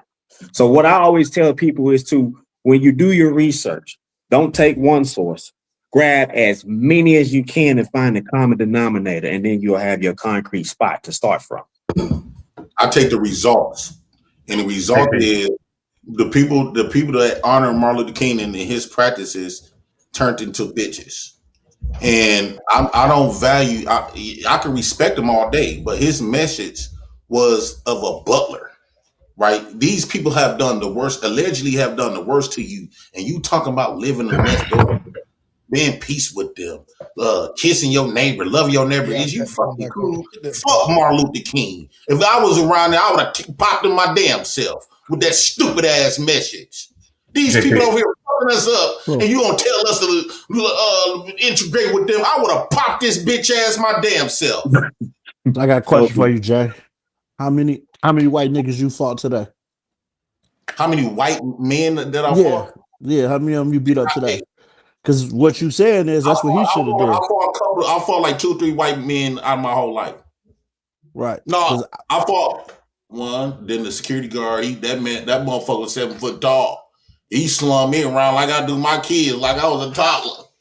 And I caught a case behind that. I would say about 3 or 4 white men out of my life. So you don't beat one up every day? You don't like, because what you saying is he should have been fighting them instead of giving people options to live like we live. If you're gonna have a movement, right? I think that if he wasn't gonna stand up to the white man, he should have sit this punk ass down. You got a movement right now, though, right? Because I'm hearing my man. I don't have an active movement I don't have an active movement yet. I think in my soul. Now, if you asking me, will I be willing to, if I had some brothers and sisters who out the belt that's on the Black Man's Program, and we got into a movement where we're gonna have to get violent, that's something I'm willing to die for. That's something I'm willing to go to jail, because let's think about it. Look how his story been told. It don't matter. He did it peacefully. He still died. Right? It's not about you dying, living and dying. It's because everybody gonna die. What story gonna get told? What you gonna leave behind? Right? What type of respect you gonna have? Martin Luther King don't really got no respect. He got a respect at the fact that Martin Luther King was kind of humbling the black men and soften them up so the white man can continue to bully on black people. He set us up to get bullied. So here's a second part to that question. I heard you kind of glorified Malcolm X and Fred Hampton, yet they had the same fate as Martin Luther King. All 3 of them got murdered or assassinated. But that's what I'm saying. But the story it's not about you dying. It's about what the story is getting told. So I'd rather die, and they go basically say, JP, he got killed, but that motherfucker was fighting his ass off. Instead of me, I'd rather die in battle than live. I personally think women's supposed to die of natural causes and giving birth. I think that black men, the position that black men are in today, you supposed to be dying of battle and not battle against each other. Yet I haven't heard you say one positive thing about black people to create fighting together. They didn't do shit they didn't do shit positive. What did black people do positive? They allowed the white man to pimp them the same way a pimp give a bitch a dream. They allowed the white America to give them a dream called American Dream and derailed them from the original movement into this white movement chasing dollars. What was the original movement? I'm trying to be educated now. Unified liberation of this alleged slavery, liberating themselves and having ownership of their own, sharing the same power as the white man. Instead of submitting to that white man power, we need to share it. All right. How do you get to that point? How do you get to that point of sharing? So you come to my point because you said sharing it. We have a lot of, since I've been on this page, I have met a lot of military veterans. I have met a lot of people that's in corporate. What did you, I was also told, you don't give a man shit. You teach him how to fish so he can fish on his own. So when these people went to the military, retired 20 years, when they went to corporate, 20, 30 years they've been in corporate. How come that military did not teach you to create your own military to compete? How come that corporate did not teach you to own your own corporate? How come these systems did not teach you? Then they always say education is the key. What education? I'm not saying education is bad, but the education that us Americans, black Americans been getting didn't do shit. They didn't give us power. The same education that the white man allegedly get. They got their education maintains and upkeep their power. Black people who are educated, got a lot of money, that don't share the same power. I don't want no money. I want my own power. I want my own military. I want my own black god. I want my own currency. I want my own everything. The same, everything you see the white man get, I want my own court system where we the judge, the jury, and the prosecutor, and we create the laws. Would they be any different than what theirs are? It don't matter if it don't matter if it's wrong or right. It's ours. But what I'm saying, if we're not following the ones we got, what make you think if you created it, we gonna follow it? Because it hits different when we establish something. Just like white people, right? Most white people don't mind following rules, right? When they see police officers, they usually give them coffee, donuts. They have conversations with them. You know why? Because they're the representation of them. They come from them. White America, when a white boy goes to school, he see inspiration. All he got to do is look outside and he see inspiration. He see the white man on a dollar bill. He see all this infrastructures of his race that he created. Most black people have helped build it, but they take the recognition for it. So he got a lot of inspiration. But when that same black boy that's in that class, he don't have that inspiration. All of these motherfuckers is white. Where's the black people? Only thing the black boy when he go to school is that your black people are nothing but gangsters, reprobates, slaves, poor, drug addicts, prison, and whacking each other. He don't got nothing to inspire to. And then his mama is fucking the Ku Klux Klans, giving babies to the Klans. Like, bro, we all like what. You don't the shit that goes on in the black community, you don't see that shit going on in the Mexican community, you don't see that shit going on in the white community, nor the Asian, nor the Arabs at the gas station. The family be as one. Everybody like even the Mexicans, they all live in one house. The Indians, you see the mama, the daddy, the granddaddy, the kids all in one gas station. When it comes to black people, you don't see that shit. So black people continue knocking on their door asking for help. It's black people like you. That's the reason why. Because at the end of the day, how can you come together if that's the mindset that you have? Because it need to be said. I'm tired of black people been walking around here with this soft shit and this is why the reason why people get upset with what I'm saying, because mama done raised us. And between Martin Luther King and mama and the government done turned us to a bitch. You worry about what I'm saying instead of the actual message. The reason why it's coming off so damn strong because it's been too fucking long that we've been walking around this shit like a bitch. I think you. Wait, hold on. That wasn't Chrissy though, was it? Yeah, it's Chrissy. She's still here. Hey, Okay, because go ahead on, I was like, wait a minute. Read some of these comments off. Make sure you start with their name. Here you go. All right. So we got y'all let one too many people in. I can't hear shit though. Goody Wild 4549 said, what ideas Malcolm died for versus the issues and ideas Martin died for? Then we got JJ 5392. JP, you submitted to welfare policy. You want me to answer that? Goody Wild 4549 says everybody fishing but you, bro. Michael Jacobs, correct. Zay J 5392 says just talking. Victor Hart, JP is cooking with those hot grease. Then we got Black Bear AR, salute to the American flag. Goody Wild 4549 said, did you lose your food truck?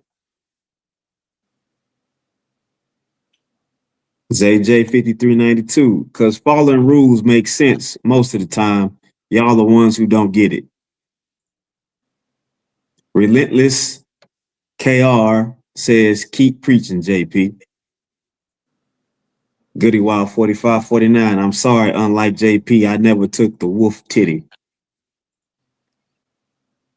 Natural Sean says, stop hollering, nigga.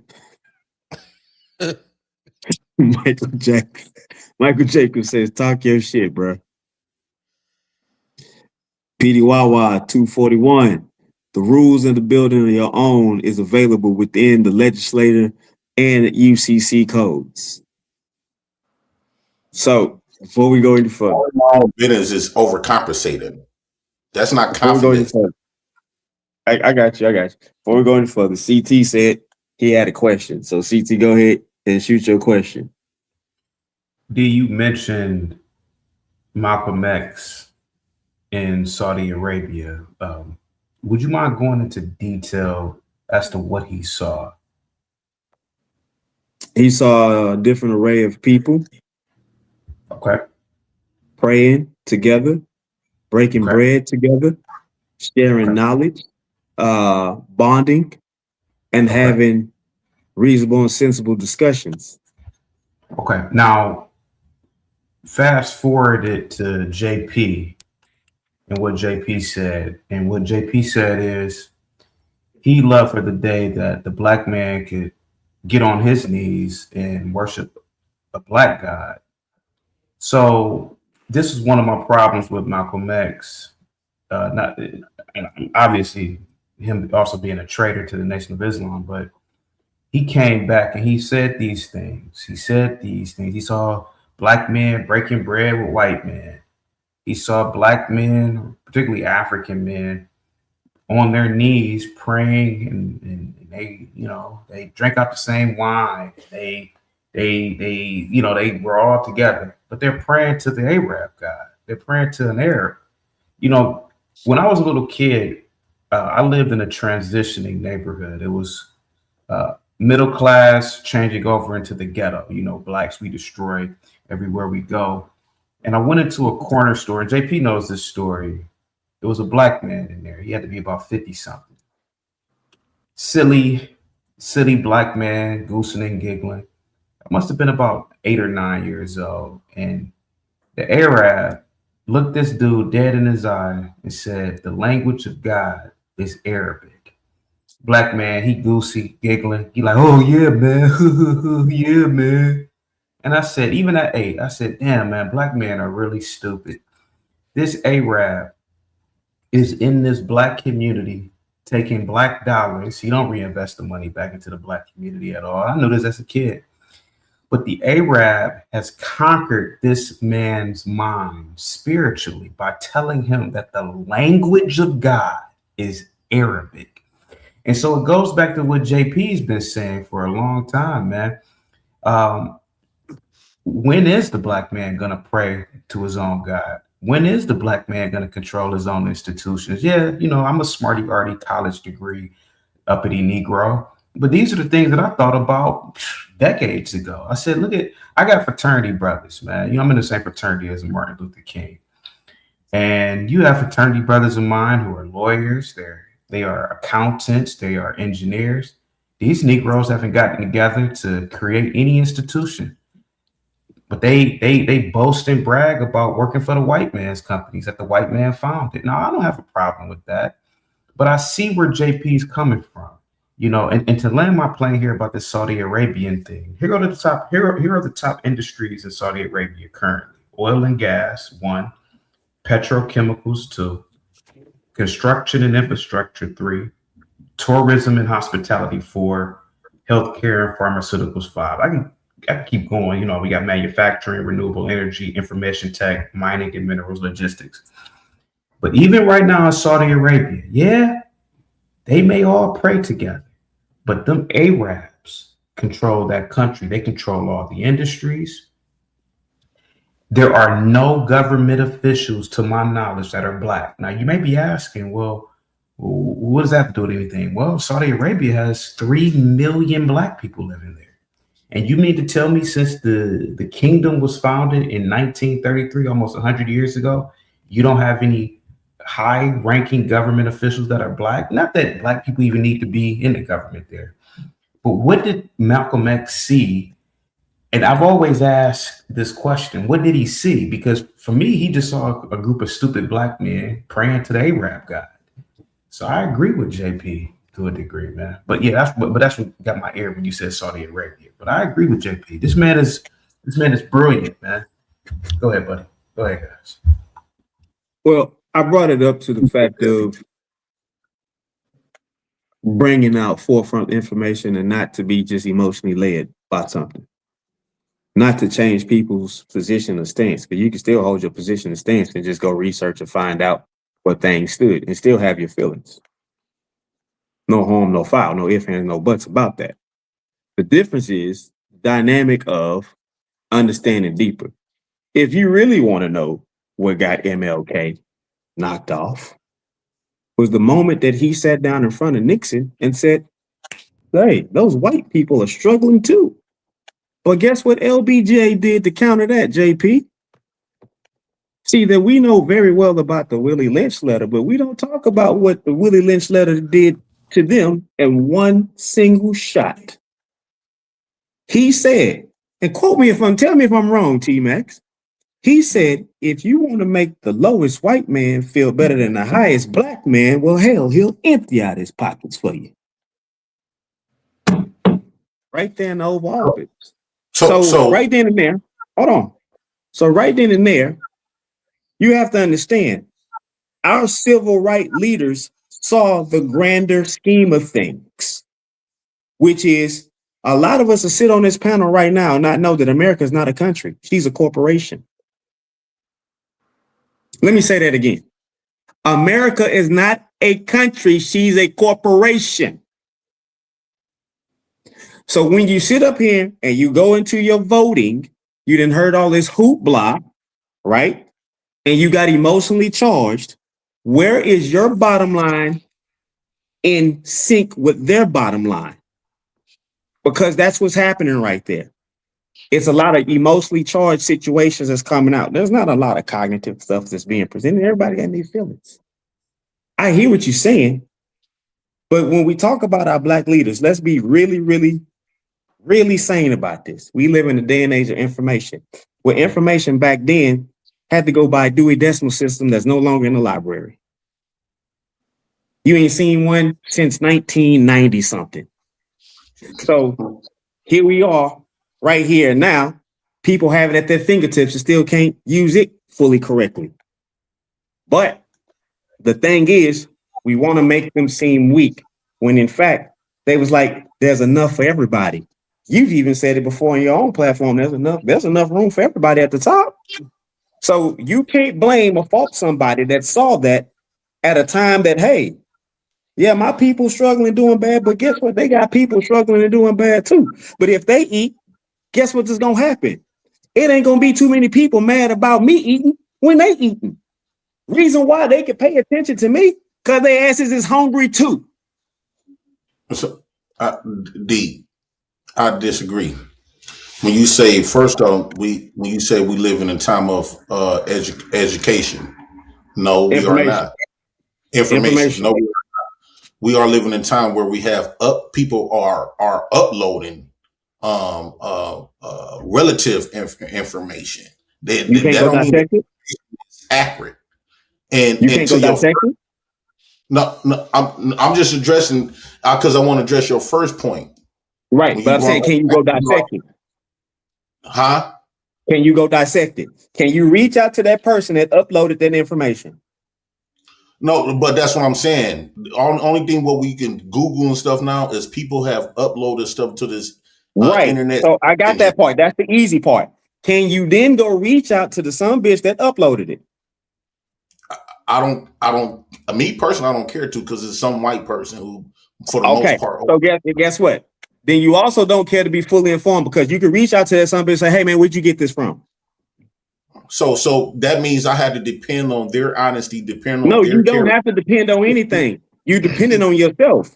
What you're not doing is you're not going to go do everybody that you got information from. You already half-ass doing the work right there. When you sit there and say, "Oh, they uploading it," what you're not doing is you're not going any further to say, "Hey, where did you get this from? How did you come across this?" No, I don't know because I'm not conceding with their information that they are producing.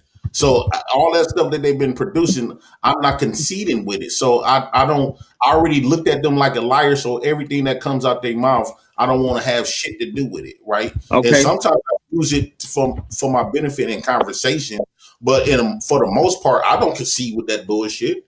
So but that first point you were saying that because white people are getting beaten woo out the bam too. I don't know if you ever heard of a phrase called "you spend money to make money." That's what white people do. They spend money to make money. When you think about everything, when gay first came out, at first it was white people, of a handful of white people. Then before you know, you start seeing pockets of black men. Now in a blue skyrocket of black men. When you think about prisons, at first it was white people going to prison. Then before you know it, nothing but black men. So they do that. The reason why they do that so it won't appear like it has a bias and it's something racist. So what they do is they don't mind sacrificing a handful of theirs to get a bigger population of blacks. So that way you would get people like you or people like that think like you say, "Oh, it ain't just black people going through this. You got white people in jail. You got white people that went through slavery." So when you say that, it diminishes. You didn't listen to what I said, then. It diminishes the whole plight of what you didn't black listen to what I said, then. You didn't listen to what I said. No, when you brought up the Willie Lynch letter and you said they also did some stuff to white people as if they made as if that was gonna No. You didn't hear what I said. You didn't hear what I said. That's fine though. Clearly, our civil rights leaders that got killed were killed when they said, "Hey, your people at this level are going through stuff too," and then that's when they got killed. So it wasn't just that when they was going and fighting and clawing just for black people, it was perfectly fine. Yeah. Well, it's always going to be infighting, right? That's in every race, right? So just like with black people, it's almost like your family. You and your family fight all the time, right? But when somebody else come in, y'all going to click up. You ain't finna let the outsiders in.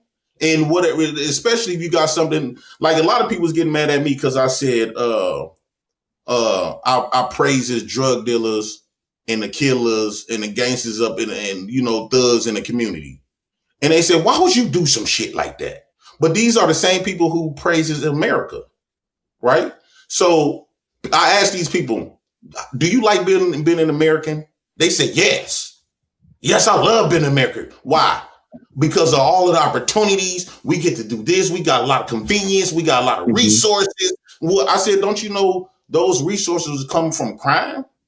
What do you mean they come from crime? Well, American military been going around. Let me say this. American military been going around robbing, stealing, killing, drugs, all this other shit. You love it because it makes you feel comfortable. Well, us ghetto people, we love the drug dealers in our community. When that dope money come in, we love that shit. When you got the shooters, when somebody try to come on our block and you got the shooters protecting the neighborhood, we love them niggas, right? So I love my boosters. When they go over there, just like the American steel, oil and gold and minerals and all this other shit from other people, why is it so wrong? That's the American way. Stealing, robbing, killing. Right. And y'all love it. And American people love they love it so much to the point where they will go sign up and fight for crime. Where's your morality? Right, I don't get too far. I don't get too far. Hold on, before you and Jay Prince go on a dialogue back and forth for so long, I want to get Brother Ronnie. We got Obi here. We also got Kim in the building. Let's get them into the conversation if they want to chime in. If not, I definitely would. Yeah, definitely. I was enjoying listening. I think with Jay and his men, it's like even the validation of y'all points, y'all don't have nothing solution based because the complaints y'all are doing. Are y'all going to y'all neighborhoods doing those things, fixing those problems that y'all had the complaints about? Because it's one thing to have an idealistic mind and try to create an uprise. It's another thing to be of action and you're building those businesses or those communities and doing those things. And if you're not, you're just creating chaos to a bunch of people that are already chaotic. Would you put, if you had an old school car, it got a messed up motor, would you fix up the body, get it painted, put the rims on it, gut the seats without fixing the motor first? I wouldn't complain about the car. No, I'm saying if you bought your old school car. I understand what you're saying. But what I'm saying is I wouldn't complain about the car. No. I'll get rid of it. You got control of that narrative, right? So, but what I use that analogy basically saying that you got to get people on a like-minded because Black people don't have we have a defaulted culture. We don't have a culture that we all practice. When you think of a Mexican, you think of taco trucks, you think of a bunch of people living together, you think of woo out the bend. When you think of Arabs, you think of gas stations, you think of woo out the bend. When you think of white people, you think of power. When you think of Asians, you think of beauty supply stores. You think of white people, you think of power. Jay Prince, he just said something. Go ahead, say that again, Obi. When you think of white people, you think of power. I don't think like that. I think culture is culture. When I think of Black culture, I think of things that are culturally relevant to me and the people that I'm around. And a lot of the people that I'm around is success without working for white people, but working with them to create better communities and better energies. And I've heard you tear down Black men and say we need to get together. White people is power. Yes. So at the end of the day, your Black people is power. No, white people are power. Black people is power too. Black people are not power. Black people, when I think of Black people, I think of powerless. Hey, so let me ask you that. No. That's the difference. Let him My bad, JP. My bad. I don't know why you think that way. So the reason why, oh, go ahead.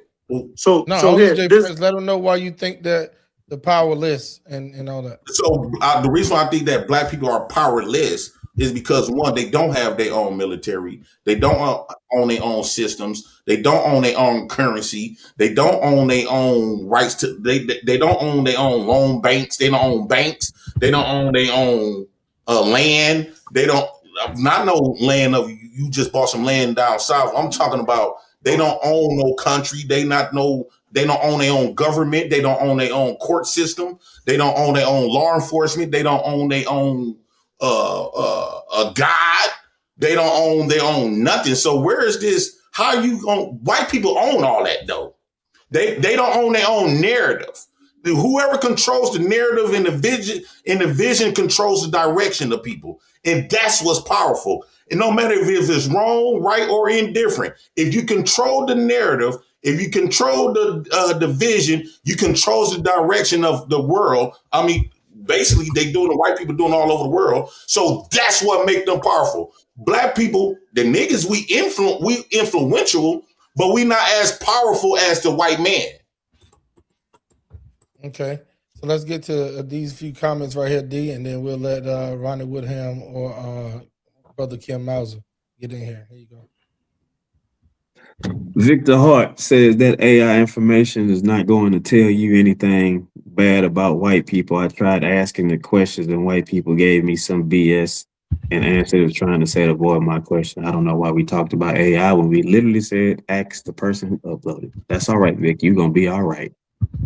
All right, Goody Wow, 4549 says, wow. Chaotic truth. Black and large has no culture, degeneracy. The reason why blacks are treated a certain way is because of inability to adopt to white culture. Goody Wow, 4549. In Africa, they do. This is facts. Chaotic truth. White culture literally is everything around us, architecture, systems, central, current, ethnic. All right, stop. Hold on. I know we don't address comments, but goddamn chaotic, get your ass off me right now. Yeah, what's up? Go ahead, buddy. So, God, put his comment back up there. Put his comment back up. We can't let that shit slide. Yeah, master architects, who are they? It's whites. Yes. Do you want to give my answer to that as well? To follow up? Well, no, you're gonna be as wrong. You're gonna be as wrong as four left shoes on the goddamn horse. So when we talk about architecture, right? You have I can name you about 10 different architectural styles right now. You have Baroque, you have Art Deco, you have classical Romanesque, you have Rococo, you have all of these different architectural styles that you can clearly see when you walk outside. Even with these buildings, right? Now, modern buildings suck. I hate modern architecture. I think something has really happened with modern man. I feel like a lot of this stuff is just for practical purposes. We don't have 5 years to build. We get this building up in a year. So you can't build out of stone like like people once did. But when it comes to things like architecture, when it comes to art, when it comes to language, when it comes to just even systems, right? Even when it comes to things like, why is this curb a certain amount of inches off the ground? Why are the white lines and yellow lines separated the way they are? Even systems, whites are very orderly. And there's nothing wrong with admitting this shit. This is one of the things that black people need to get over. Certain things, well, let me just finish. I'm not saying that you were wrong, but I'm giving real world examples. Clearly see right now. We can clearly see who are the masters and commanders and the managers of these systems right now who come. Listen, I've talked about this with JP.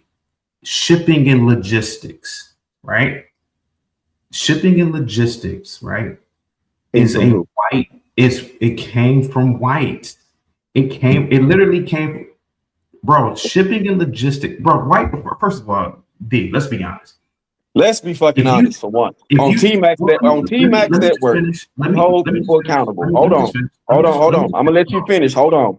Over here, we do accountability. So I'm gonna let you finish. Hold on. I'm gonna let you finish, but I'm gonna hold you accountable for every fucking word that is coming out your mouth. Because okay, that's fine, bro. But listen, shipping and logistics, that's supply chain. The Romans literally have roads that exist to this day, bro. These people were doing high complex shipping and logistics thousands of years ago through road networks. Bro, the average black, let's be honest about it. The average black can't even goddamn swim, let alone the average black is not about to be on a cargo ship going across the Atlantic, the Pacific, any of these things, because we lack the adventure gene. JP, if you don't mind me telling them this story, I asked, tripping, bro. Well, let me just finish. Talking about the modern black or blacks? I'm talking about blacks historically. Whites typically have it. I was quiet when you guys were talking. Let me just go on mute because obviously. Oh no, chaotic. Go ahead. Do you think, bro? Okay. No, do you think? First of all, we are too hypersexual to even master shipping and logistics.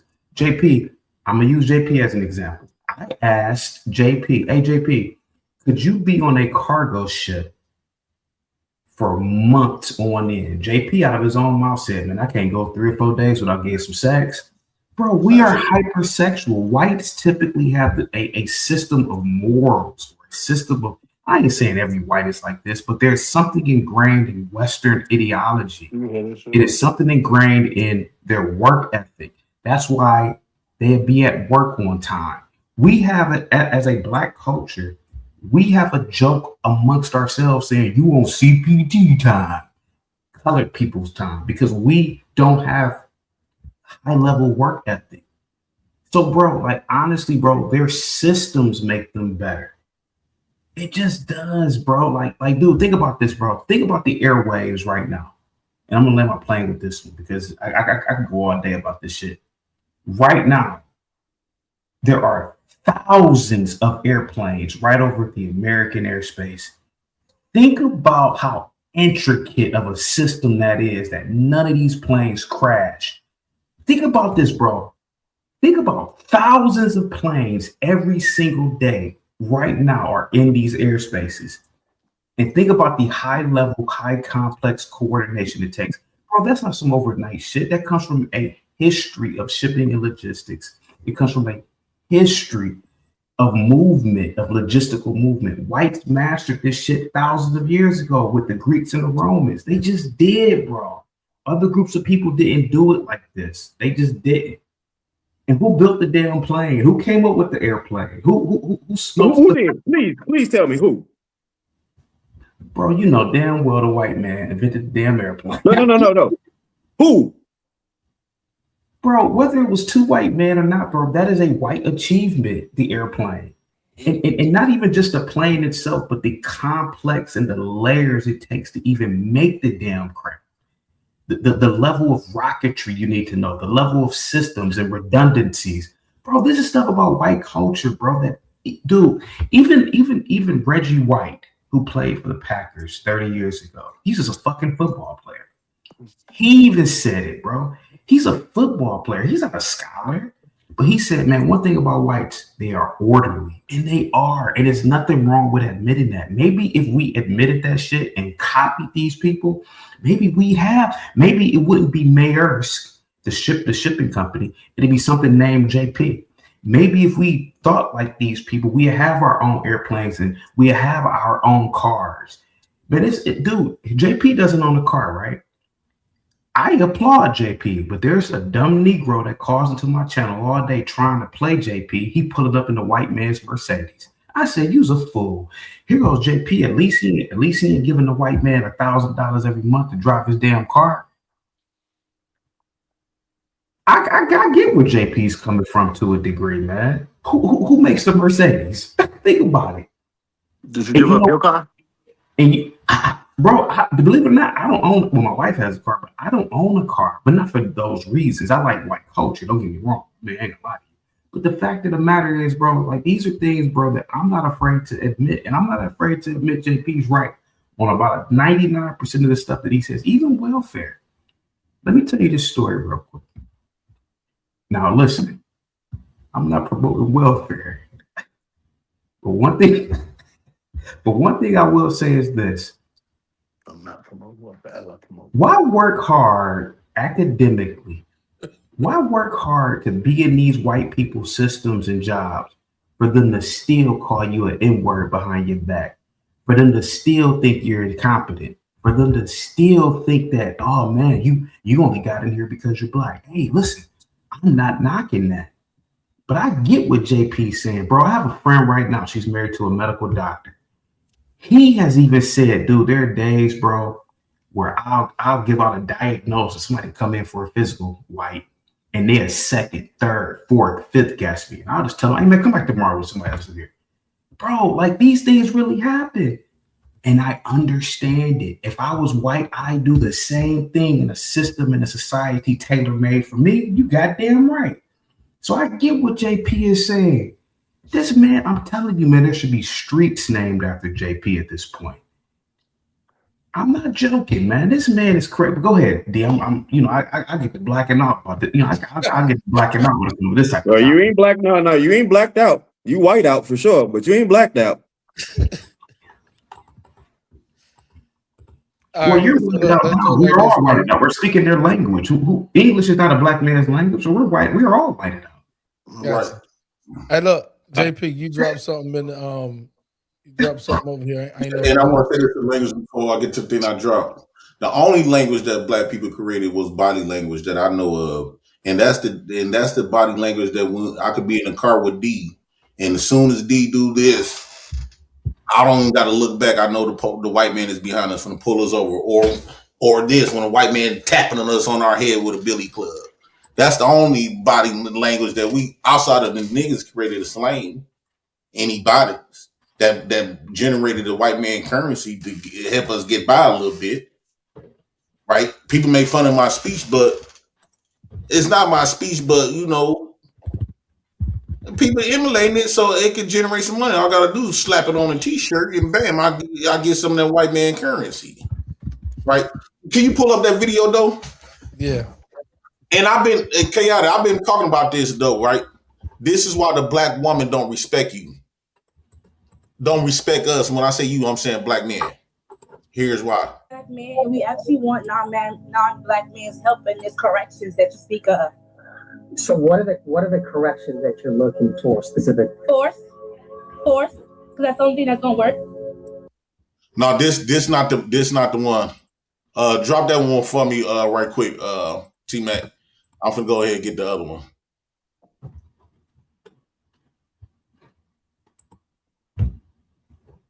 Hey, while he's doing that right there, man, brother Kim Mauser and Ronnie Woodham, man, y'all free to talk about anything that we've already spoke about so far while JP is looking for the other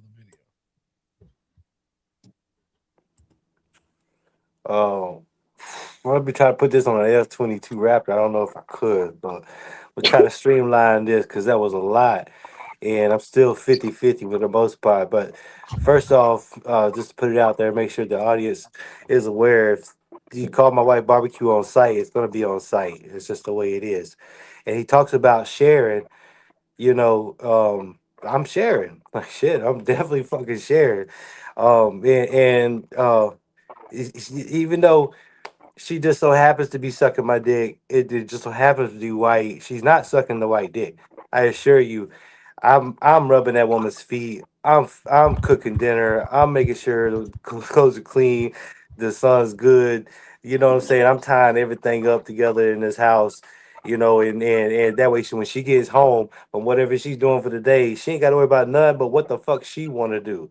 And she want to put her feet up for me to rub. That's what she do. If she don't, she want to go to the side, smoke a cigarette, smoke a blunt, whatever she got going on. It is what it is. She got nothing but full support for me. And I just know also before I land this motherfucker, if the all white KKK decided they want to do the same fucking thing, it wouldn't work. It just would not fucking work. So collaboration is going to be the only way. That's why I'm like split, because there's a lot of truth to what he's talking about, but to be so absolute, I don't think it's going to be the answer. As far as what direction anybody's view of a country is going. And I didn't know, I was pretty sure that the white man didn't own Africa. So I appreciate that comment that came in there.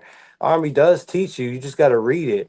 You can definitely learn how to get an army, and that's called the militia. That's the 2nd Amendment, and everybody has that right. And so to say that they did nothing, I mean, we're talking about them right now.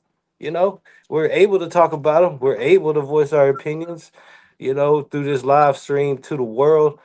So they had some effect to change the way what we were, from the fucking 1800s to where we are now in the 2000s. And then now we ain't there yet. There's a lot of work to do, but I think it starts with just simple collaboration. So half and half on that one. So I got the video. And last, real quick, T-Max, my bad. Last thing was that caught my note. I want to make sure I think it's unfair that the way that the Bible is misused is held against us like that, because even the Taliban misused the Quran. That don't mean that, the Quran ain't real to them over there, but they misused it, talking about 72 versions and shit. They ain't no fucking. So I think, people can misuse the Bible, and we did that for a long time, these basic instructions before leaving Earth. And I think it's universal, and I also don't believe the white man wrote it. So Well, the white man did write it.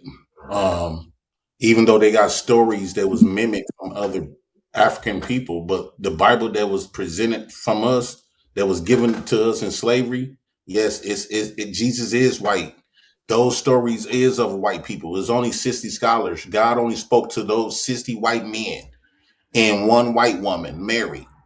And yes, so from their narrative, from their Bible, yes, that's the story that they made up. Even the Arabic Muslim guy, what's his name, Moses, right there. I'm not saying those people actually existed, but those are stories that they created. Can you pull up and one more thing, Rodney? I think that it's in man's nature to be able to want to rule. The problem is, why don't black men feel that urge to want to rule like the white man did? White man is kind of giving us the blueprint of ruling. All we have to do is pay attention to them. But we instead of us paying attention to the white man and see how he go by doing this and how he did it, we keep trying to pay attention to, or how could I serve you, white man? We'll tell another black man, that's not how the way you should carry yourself. This is why they talk about us the way they do now. All I gotta say is they don't really care about us. Why the fuck are you caring? And then when you talk about, I hate to hear black men talking about rights. The fuck you talking about rights for? That's for women. And no man's supposed to be talking about no damn rights. You supposed to do what you want to do. Boys talk about rights. When I tell my son you can't go in that refrigerator, he might say, Dad, but I got the right. I live here. Now I got to discuss that with your mama. That's for a man to give orders. So I'm tired of hearing black men arguing over rights. They might don't live up to them rights when they pull you over, or when you go to court, or when you at work, or when you go to the bank. They might just say, they might finagle a way to deny you, right? So I just think that we not speaking from a man perspective. If we really want to know how a man is, we need to learn from the white man, because the white man, unfortunately, is winning right now. Let's just say we was men before the white man existed, but we don't have that influence. We don't have that visual. What I see is America is winning. America is the greatest country. Why are black men not trying to emulate on how they own it instead of how we can serve it? I don't feel comfortable. I don't feel proud to be, that's of a woman. Women submit to authority no matter what the race is. That's a woman's job to submit. That's part of femininity. That's why if you could be, if I had a woman right now and I get my ass beat in front of her, she gonna fuck the man that beat my ass. She need that out of survival. That's how women survive. In school, I think that any black man would go to school and feel so good he gay. Because school is actually designed for feminine. The reason why they had to make school feminine and not masculine, because if they made it masculine, women won't be able to go. So they dumbed it down to the lowest class, just like everything in United States, everything dumbed down to the 4th grade level. Even though, yeah, you got people that's 12th grade or higher, but they want everybody to understand it. So when you go into class, when you go to school, you got this little desk, and a black boy got to sit with his legs closed, that big old long dick, right? I'm speaking with your legs closed for 8 hours, and then you got to walk in line like a sheep. That's what women do. Women walk in line. They don't got their own mind. That's why they got to follow each other, right? And you got somebody there is leading them. A man should never have to follow in line. Men should always have their own vision, unless your vision collaborate with others. And then y'all find, part of masculinity is allowing other men to lead and not just trying to lead everything. So there's a difference. Can you pull up that video for me real quick, T-Mac? Now, this is a video. And this is what I've been saying for a very long time before I seen this video the other day. I said, this is the reason why your black women don't really fuck with you, and this is why. Bro, you steady asking me. Ask them if they gonna ship a 6,500 and 2 pipes. So. Okay, so go ask them if they gonna bring your shit back. Stop crying to me. That's your family. I was just in your crib. It's a 2-part video. call them, see where they at, so I can get my shit. Is that it? Hold on. You call them. I'm not going to get shit. That's on you. You let them take your shit. You sat there, let them man run in your pockets like that. Go get my stuff back. I got stuff I need to do. Why would you let these niggas run in your pockets? Both of them pipes don't even mine anyway. Oh, damn. I don't know what to tell you then. You're going to have to, because I'm not getting a appointment. I got a baby. All I need, just get it. Okay, I'm sorry, y'all. Just put the post right here. I got a baby. So wait a minute. Say it again. Is that the right video? Yeah, this was the post right here. I'm sorry, y'all. This shows this post right here. It's showing why black women don't really value us, black men. And this is kind of my proof of what I've been trying to tell black men. Can you pull up this video, T-Mac? I'm sorry about that. So you mean get rid of the one that was we just watched? Yeah, get rid of the other one. For the two. All right. See, this is the problem. He clearly showing us he don't know how to work the damn device that's in his hand. He just sent in 2 damn wrong videos. Yeah. Hey, while you doing that real quick, man, let's go ahead on and drop some of our recent sponsors, okay? Shout out to Lady Cherie in the comment sections and Lady Cherie with Art Attack. Pointed Tipsy made a masterpiece at Art Attack Sip and Paint. They guide every step. I'm no artist, but this sunset nailed it while we sipped. Better than bars. It's the perfect night out, and you take home real art you made. If I can do this, anyone can. Grab your crew. Book now.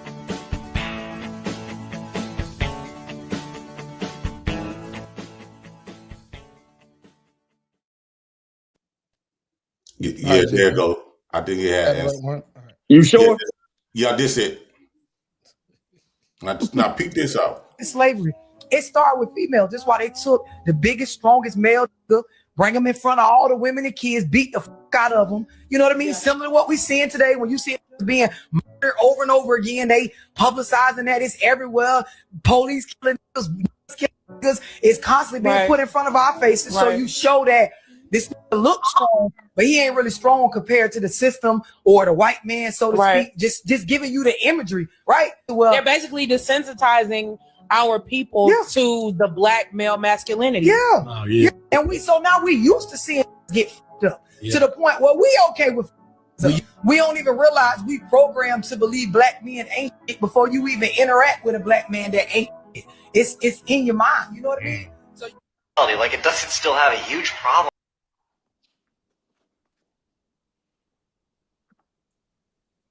Is it 2-part or you want to play some more? Yeah, keep going. Who's coming to dinner? They actually remade that movie and recast Sidney Poitier's character with Ashton Kutcher. No. See the reverse all the time. Zach Braff can date a black girl on Scrubs. The only black friend on Friends can date both Ross and Joey. But Will Smith can't end up with a white woman. He does in Men in Black? Agent J and Morgue woman. They're romantically tied, but you never even see them kiss. And then in Men in Black 2, you know that they broke up because that's when he falls for Rosario Dawson. Because Hollywood is still totally cool with a black man ending up with a Latina woman. Like Eva Mendes and Will Smith in Hitch. Or Denzel Washington and Eva Mendes, again, in Training Day, huh? Or Will Smith and, wow, Rosario Dawson, again, in 7 Pounds. Unless you're making a point about race, white women cannot be with black men. In movies. You know what else white women can't do? Get shot in the head. Even when you go back to slavery, it started with females. That's why they took the biggest, strongest male. So what this entails, this is the stuff that I've been saying, this imagery. We get to watch black men getting slaughtered. This is public lynching when we see police brutalities and Woo Out the Bell. And once they basically weaken the imagery in the black woman's mind, now they basically taking our revenge. So now you see black women cuffed up with white men, kissing them and getting rescued from a black man to a white man. And you see all these black women, you got a couple of white men on the platform telling you, bragging, in a way kind of bragging that they got a black woman, right? What happens in battle? If you beat a man up, you take his bitch. The military do this. Every military do this, including the American military. After they defeat a land, they go around, they take their women. And that's what they did to the black man a long time ago. When y'all say that life is like a game of chess, how you not look at your black woman like she's not part of that game? So what the white man did was, when he violated the black man, he took his bitch, which is the black woman. And so he used the black woman to do everything against the black man. If you paid attention to, black women don't get in trouble for nothing. They don't get in trouble for lying on black men, for like believe all women crap, lying on them abuse. They get the no fault divorce them and break up their homes, and they get everything, the kids, everything. The black women, they say it take two to make a baby, but yet the black men get criminalized for having a kid, and the black woman get victimized. So basically the white man is using the black bitch. And this is the reason why they gave black women education degrees. So why? Is the education for a black woman is different from white women. Education for a black woman is to say, nigga, you ain't shit. Who told you pick up that lemonade? Put that shit down. You don't got no goddamn money. Basically to diminish him, to make him feel less than. And the reason why they say no black man ever came up with this, that under no circumstance a man shouldn't go upside that woman's head. No, that was a white man basically protecting. Oh, my bad. That was the video. Hey, come back, JP. That was God. No, that was he was That was God. Video, and I forgot when you removed the video. That you good. AD, while he coming back real quick, read this one off right here. Fuck Vic. Next. Hey, JP, keep cooking, man. I forgot when I dropped the video that you had in there. It drops you. Go ahead.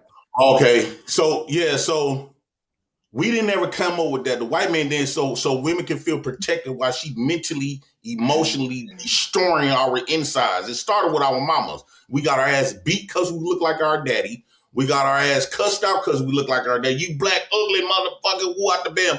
When the black woman divests, she never called her biracial kid ugly. She never this is why black women get to say that the white man treat them better. No, it's not the fact that the white man treats you better. It's the fact that you did not create graveyards amongst the white man like you did the black man. You don't, not just dating, even being his sister, being his mama, being his auntie, being his bitch. You have created graveyards amongst the black men. Majority of black men experience going to jail behind a black bitch. A majority of black men experience death behind a black bitch. Majority of black men experience losing everything, sacrificing behind a black bitch. She never put that white man through none of that shit. I guarantee you, she never betrayed the white man. She betrayed the black man. And then what they do is when you got black men just calling this shit out, I'm going to the white man, you want to run from accountability of that fuck shit you did. The white man, only thing the white man is doing to the black woman is giving her a clean slate as he basically set this up. Dealing with a black woman today is almost like dealing with the law. You basically got to have a camera phone. You basically got to watch your back with a black woman. The black woman no longer mean you no good. I got a question Chrissy True Blue for a black man. I got a question for you, Jay. So if the black woman is so terrible, why you got 6 kids with black women? I uses them for their fertility. If it was up to me, I would not give birth to I won't give birth to the black woman. Me personally, I wouldn't mind if it was up to me. I wouldn't mind erasing the image of a black bitch. But don't you have daughters? One thing the black woman showed me that she would betray me. JP, let her get a question out. Don't you have 3 daughters? So you're contradicting everything that you're saying right about now. And not only that, how? And not only that, what black woman hurt you, baby? Because somebody hurt you. They hurted me when I was born, when they removed my father, when she chose the government when the black woman collectively chose the government over the black fathers for a $400 check and to be able to say I'm free, I can do what I want to do. That's who hurt me. All y'all black bitches, and y'all still doing it. But you just just said you believe in the welfare, so you feed right into the thing. Yes, I believe in the welfare because now I'm saying fuck it, right? This is how black women got the chance to win their kids, right? They went out there, they chose the men that was scared to go to jail, they were scared to go to court and fight for their kids. Most of the men that y'all gave babies to was thugs, pimp, gangsters, and hustlers, and you know damn well they ain't going to no court fighting for no kids. You know damn well the court wasn't gonna give them nothing. So that's why they got all the babies. So I did the exact same shit y'all did. I went out there and fought the slummiest black women on the planet to be able to get my kids. Unfortunately, that's the only way that a black man will be able to father his kids by mating with the black woman that ain't shit. All right, JP, let her get in there real quick. I want to interview your baby mamas to really see your standpoint, because Hold on, JP, hold on, let her land her plane. There's no way in hell that you sit here telling me that you said these to this woman and they're gonna have 6 kids, you had 5 kids and 1 on the way, and you're telling me this is the words that are uttering out your mouth and they really laid down and had a kid with you? Yeah. I tell them bitches the truth. That's sad. They know I've been talking like this. That tells what type of women you deal with, sir. Well, y'all all the same. Y'all needed to get told the truth. Ain't nobody finna pamper y'all. We're not. Y'all are the black man's enemy. The black woman and white man is the biggest enemy that the black. If you look at the definition of enemy, the black woman has displayed every definition of an enemy. Hold on, JP. That bitch eradicated. Hold on, JP. Hold on, JP. Hold on, JP. Your head is lifting up on top of your head right now. You're spinning around in the circle. No, you didn't. It was already there. You didn't. I just say this? I just landed playing with a humble voice. It's crazy to me. When I was growing up, our black women say, "I'm gonna get some niggas to whoop you," or if you was the son, "Don't you come to my house, you done let a nigga put his hands on you." But when it comes to white folks, they ain't had a way to fight, son. You got to march. So essentially what she taught us, I can look at my brother and be ready to hurt him. And the black woman gonna advocate for that shit. Black women advocate for black men to kill on black men. I thought you said with a humble voice. Yeah, okay. But either way, that is his humble voice. That is his humble voice. Okay, humble voice. That is a humble voice. Because I done seen this shit so real, bro. Black women advocate for black on black men violence. Black women, we could be all sitting up here chilling.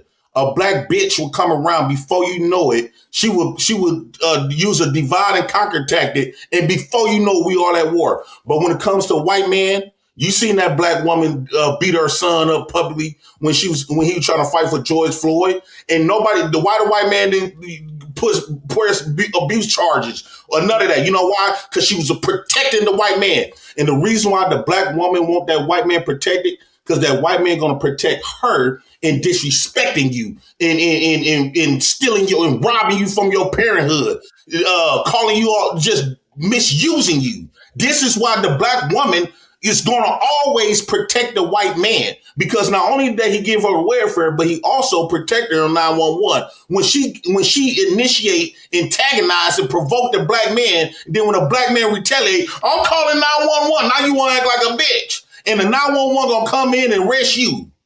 All right, so Vic Hart says she's performing a coward move when you can't really go against what JP is saying. So she has to mention the children. Shaking my head. Vic also says if she's from Chicago, I know she has attended a lot of funerals. Most of the time, those funerals occur because some dudes got into it over some chicks trying to get to some of the money to please a female.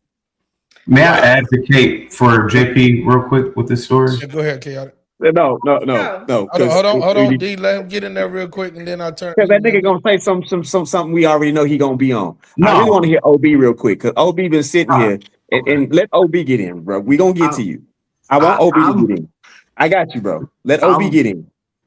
I'm right back to where I started. See, my problem with what y'all said, JP and my man, is everything y'all said is at a level of non-success.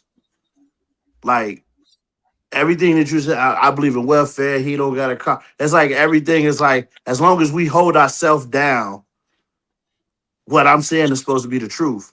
And the reality is, you said you want to share the system with them. You want the same success that they got, but you're not building up the community. You're not doing anything. And I've watched you tear down in this hour, whatever we've been on here, black men, black women. I ain't heard you say one positive thing about our culture. And if you hate us so much, it make me feel like you don't really want to be black. You just want to argue with the Uncle Tom. I ain't gonna say that. I ain't gonna hold say on. that. I ain't gonna go that Hold far. on. No. Hold on. Let's correct that. Uncle Tom is who you want. Sambo is not.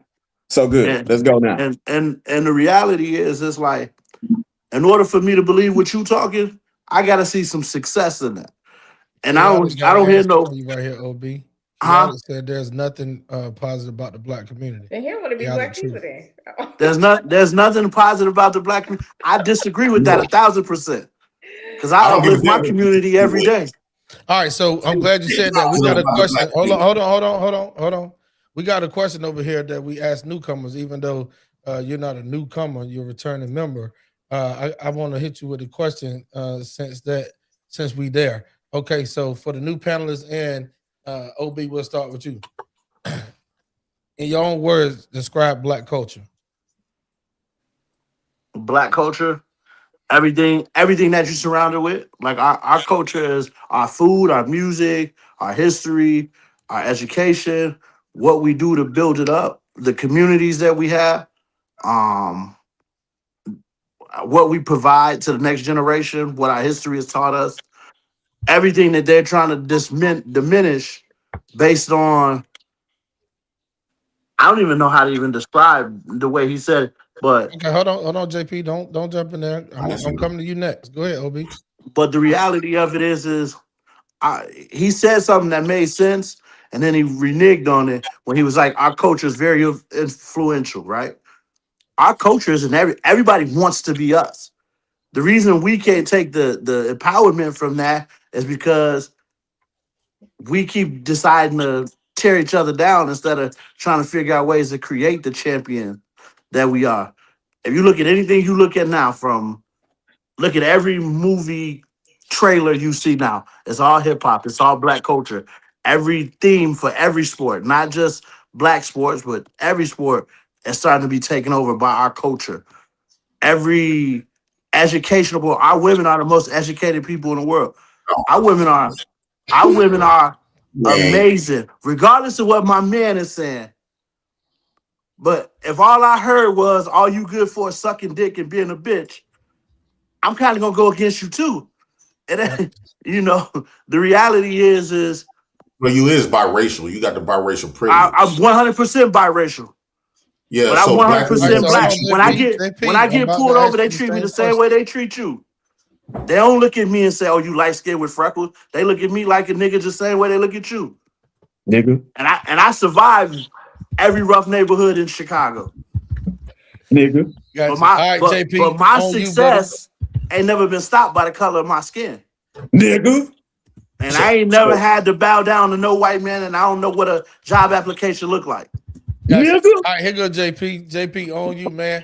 Hey, in your own words, describe black culture. First off, black culture, the stuff that they're acknowledging is what the butlers and the mammies and the bed wenches don't even respect. They said that the people who created the culture that everybody want to be like is the gangsters, thugs, and pimp thieves and hustlers. They are the influential. But the black culture is nothing but pain, overcompensating. It's pain, overcompensating, losing. They have a very shallow way of masculinity. I will not brag on this culture because, for one, we not even unified. We have a defaulted culture. It's not something we actually believe in. It's almost like this is just what it is. I think that if we would have had a different opportunity and different success to me is totally different from what y'all call success. I don't see none of us. Success to me, once we start sharing power, then you can say we got success. But when it comes back to our culture, we don't have no culture. We have something that it's an unfortunate situation because we are poor. Most of us poor. Most of us have been affected by those slave stories, so we feel inadequate. I'm confused. Are you answering the question or are you answering OB? Yeah, his word salad, man. Answer the question. Black Describe people, black culture. black people have low confidence. Our culture is low confidence. So this is why we got to spend millions of dollars on rims and outfits and clothes Nigga, to who look got good. $1 million rims? Compensating culture. Let the guy again. I want to hear his definition. So basically, black people culture yield around overcompensating, and so like when we got to fight to feel like a man, right? Or we got to shoot to feel like a man, because especially in Chicago and Milwaukee, if you don't got no bodies on your belt, you ain't getting no pussy. That's just out. If you a dope dealer, she gonna give you some pussy, but you gonna get robbed. She gonna send them killers over there to backdoor you. That's just what it is. So that's the type of culture. We don't have no real culture for real. Okay. All right. So it's just very funny to me. I'm sorry, T Max. I'm sorry. But when you put Chicago in a sentence and say, if you ain't got, I ain't never killed nothing, but I didn't forgot about more pussy than you could probably imagine. All right, let's stop right there. Let's stop right there before we get to. He got a privilege. He's privileged. Hold on. Let's stop right there before we get to the big point. Bruh. Let's stop right there so I can address one thing. We got an audience that's watching. Shout out to everybody watching us on Facebook. Shout out to everybody watching us on YouTube, man. We appreciate y'all sticking around here for 2.5 hours, putting your comments in. Shout out to everybody that's been dropping your comments, man, because we like to hear from you. But I want to address this. It's very funny. It's a mindset to me. Not saying one's right and one's wrong, either or. But y'all have very different definitions on your own mind of what black culture means to you.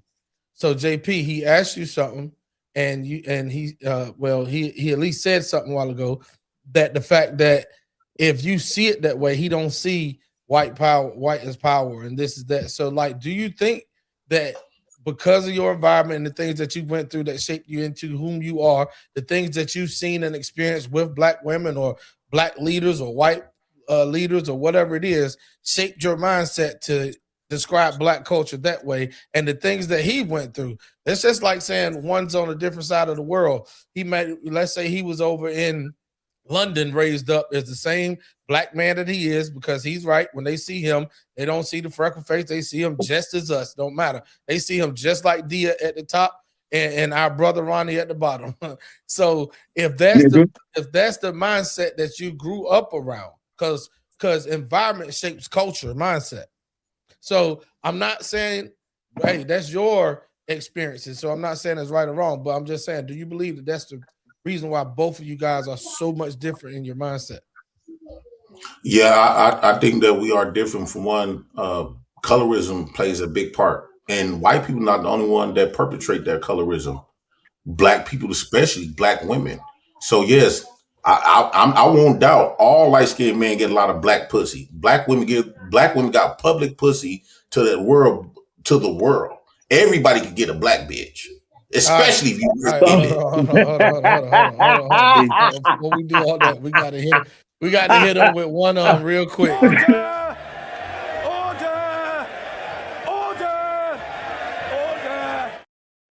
All right. Now that we back, let's go like this. JP, you've had the floor. You are our honorary guest over here, but also you are part of the network. So let me tell you this. Let's let Kayada, if you have something that you want to get in, because I know Chrissy might, if she's still here, want to address some things. And I want to get Ronnie Woodham in there again before we wrap it up. Because I was waiting for your next question. You say again, Kayada? I was just waiting for your next question. Okay, got it. Boom. Chrissy, anything you want to say to what we just spoke about? I just what JP say, had to say. JP is a very hurt man. I am sorry that somebody hurt you to have that mindset, and whatever you're trying to accomplish is not going to work, sir, because your mindset is terrible. Even when it comes to thinking of a black woman, the black culture, the black community, it is truly sad. Wherever you stay in Milwaukee, it shows where you're from. That nigga ain't hurt. Gotcha. So He before is we not get to hurt. the next question, here we go. Vic Hart said, "I knew it. Grandma would have to have saved him in Hey, our man. household." He Can't also can't no dude named Victor say nothing about my blackness, man. We ain't gonna even go there. said, "All right." So Shout out to Vic King Hart, Bruce. yeah, shout out Black House. Vic Hart also said, "When we was kids, we used to rough up all of the light skinned cousins. We wasn't accepted any of that grandma privileged light skinned baby crap." All right. Nigga, were you a Now, slave? Colorist. What you say? Crazy work. That was clearly the most slavish shit I ever heard in my Hey, life. That stuff don't you know, I happen. learned a Y'all long time ago. Don't respond to y'all fools. act like y'all pretend like that don't happen. Black women always favor light skinned kids. Nigga, please. That kids was the only kids got their ass beat. But listen, And the only man that she called listen, JP, I think behavior. Hold on, Ob. I think Hold on, behavior. Hold on. Ob, first thing first, Chrissy says something. I gotta check. Chris, I love you to death, but my brother ain't hurt. Niggas confused as hell. That's what he is. He's not hurt by any means, nor mentioned. So let's get that straight. It'd been better off if he was hurt because then we would know exactly what we would need to do. Hold on, He's not JP. hurt. Give him the floor. He ain't hurt.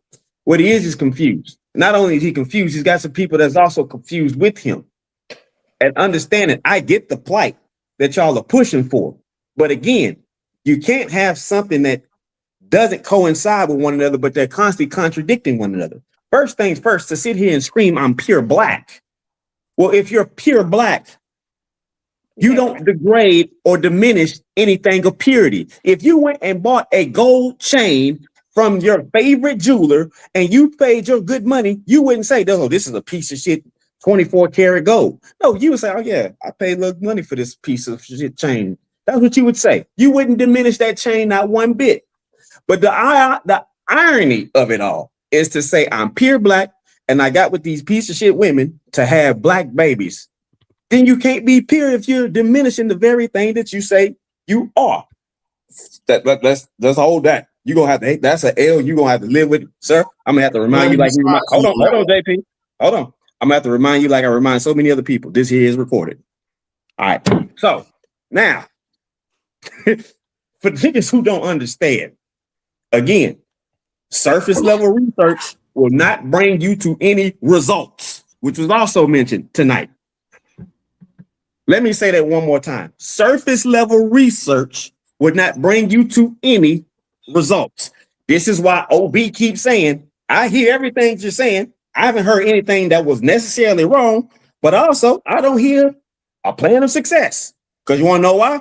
Niggas had done surface level research and all they got is this and no motion, which is fine. I'm all good for the good talk. But just like I said up amongst Black Caucus and niggas was all about reparations. And then you said, listen, hey, nigga, that ain't the way.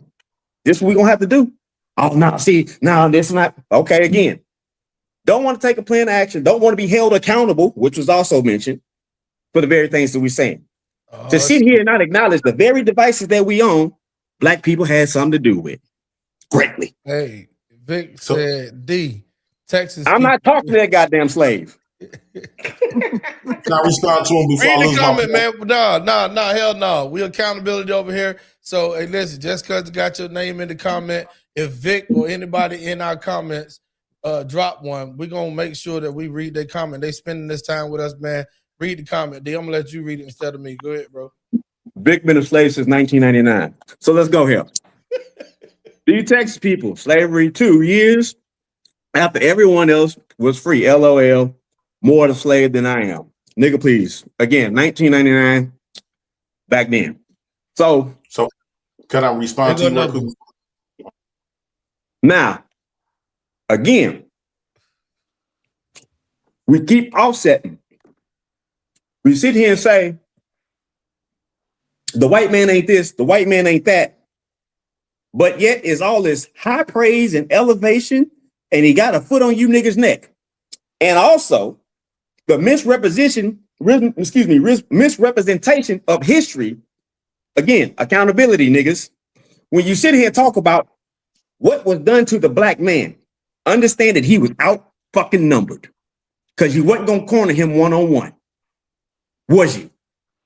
Now, You sit here and you talked about the time that you had your fight with that 7-foot white dude. How many more was in the room? Because he wasn't the only one, was he?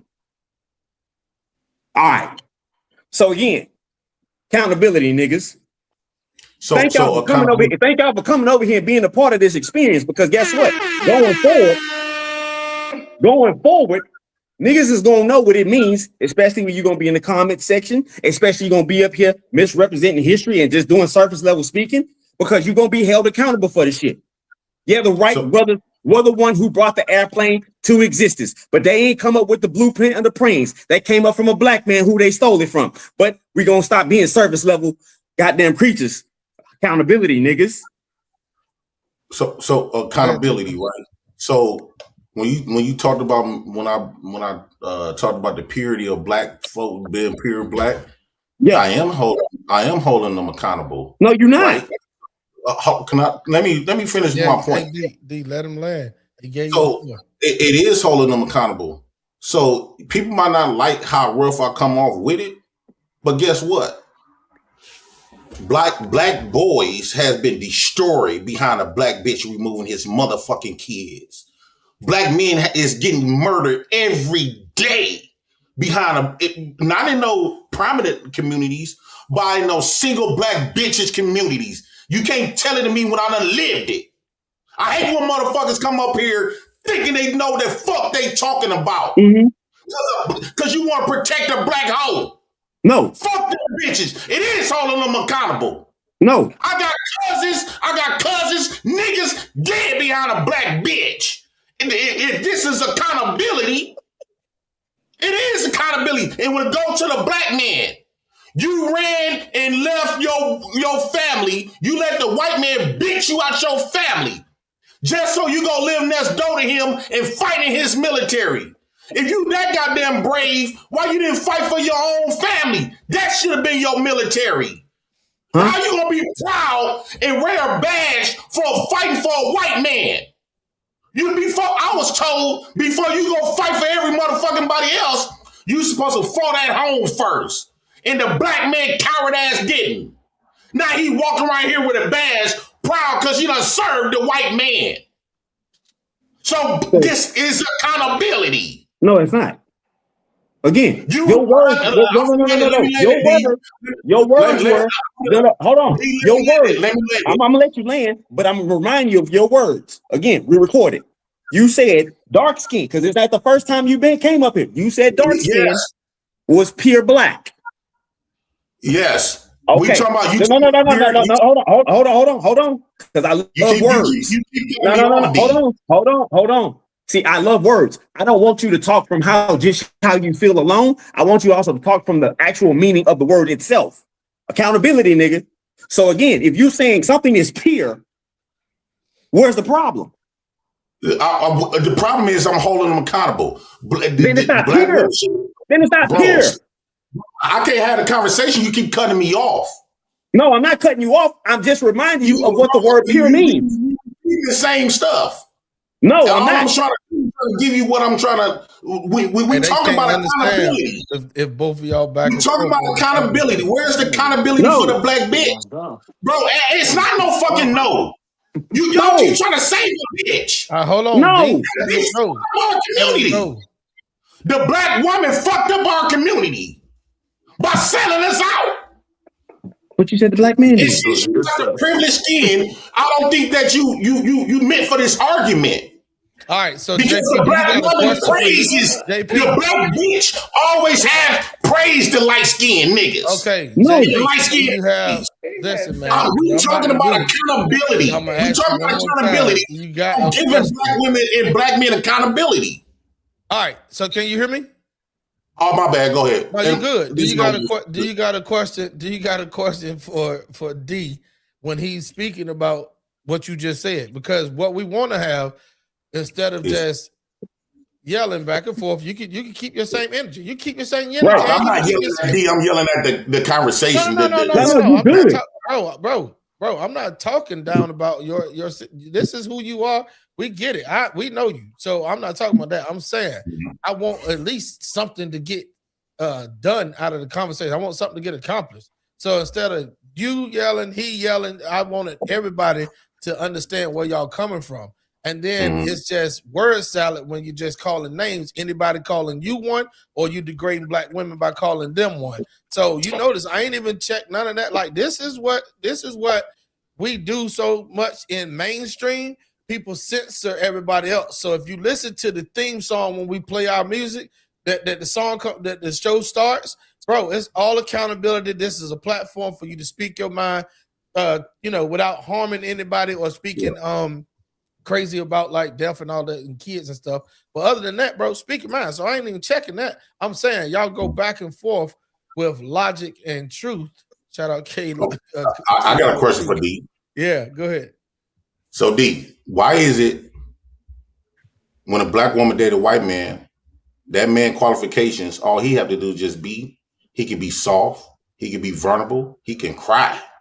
He don't have to go and move out the bed, right? He could be a nerd, he could be smart, he could be educated. But when a black woman qualifications for a dark-skinned man, he got to be a killer. He got to be an inmate. He got to be a dope dealer. Everything that's going to lead us to our motherfucking destruction. So the accountability, why is that? It's like that. All right, hold on. Before anybody speak, Obi wants to answer, but he asked D. So D, go ahead on and answer his question. If you want to pass it to Obi, Obi, go ahead and I'll answer the question. I can't help it. Like, what type of women you messing with, bro? No, bro, you're not gonna answer his question. Answer the question. Answer the question. Okay, so I don't have an answer to that question. I can tell you. Hold on, you pause. D, go ahead. All right. So this perception that you have, that this glorious notion that all of a sudden all the dark-skinned women are praising me from, I don't understand where it comes from. Listen, you're speaking from your own experience. I cannot deny that, nor can I confirm it either. So because you could be up here woofing, but I don't believe that you would do that to me. However, I will say this. If you've seen this behavior happen so many times, the thing that I find tremendous is, why the fuck you keep interacting with it? That's the only women that can create black people. Give me black kids. You can't make a black baby? I can only make a black baby with a black woman. You have no black genes in your body. I can only make a pure black kid. No, I asked you, do you? No. That's not don't do that shit. A baby by a white woman is not gonna be black. It's not gonna be the black that I wanted. Okay. So it's still a black baby. It's not it's a bi-race, it's a mixed baby if I go outside of a black woman. Okay. So Ronnie Woodham. Hold on, before you go to Ronnie. I want to know if somebody on this panel agree. Chrissy, True Blue, you still there? I'm here. This is just okay. hilarious. So his statement was, it's not a black baby if he go outside of a black woman. So I'm asking you, as a black woman, do you find that true or false? If he has kids with a black woman, it's a black. He said baby. if he go outside of black women and have a baby with any other black woman, it's not a black baby. That's true. It's mixed. It's a okay. So we are stating on this panel, coming from Chrissy True Blue, in her opinion. Obi, let me ask you a question. Is that the fact? That is not. Okay. Coming from Obi. Ronnie, is that the fact? In your opinion? No. Okay, Chaotic, what you say, brother?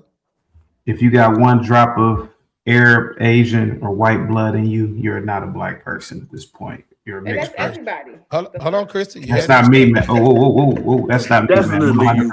I'm 100%. So I don't know. You did your ancestry. Hold on, Christy. There you go. But I know for a fact. Put it that way. I did everything. All right. I'm not going to the white man. Education is key. Wait a minute. I'm making a point here. D also. Yeah. Do you echo that or no? Fuck no, I don't echo remedialness. Hold on. All right, before you go left, the reason why I said that, because we had what America calls, and we all celebrated, the first black president that was made from, his mother was white and his dad was black.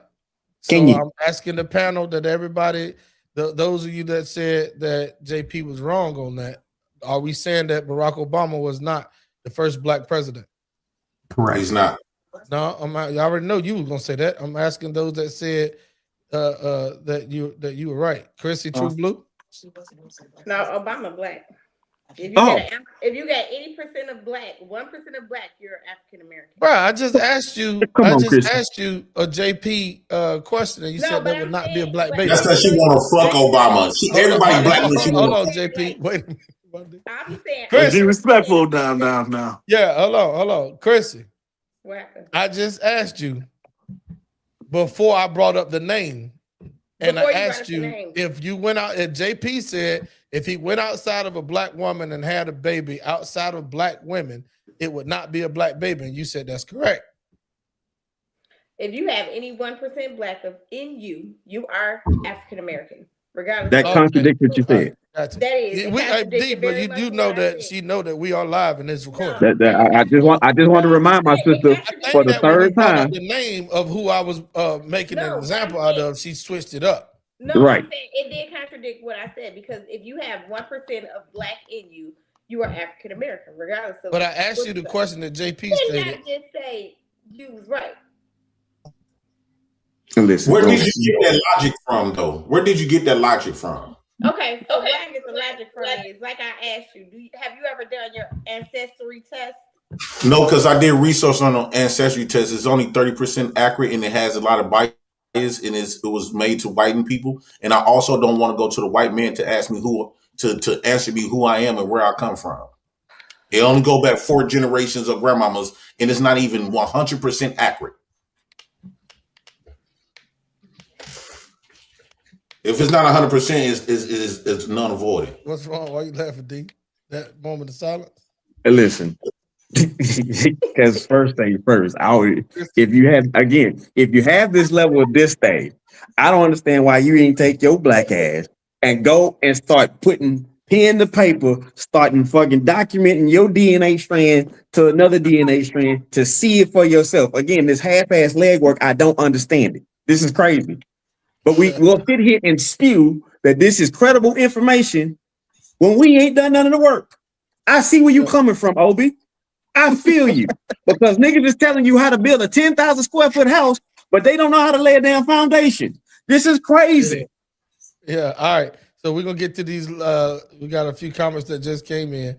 And D, help me out here because when we do this, I do have to go ahead and wrap this up. JP, we appreciate you being the guest, but you know to stick around once the stream ends so we can chop it up.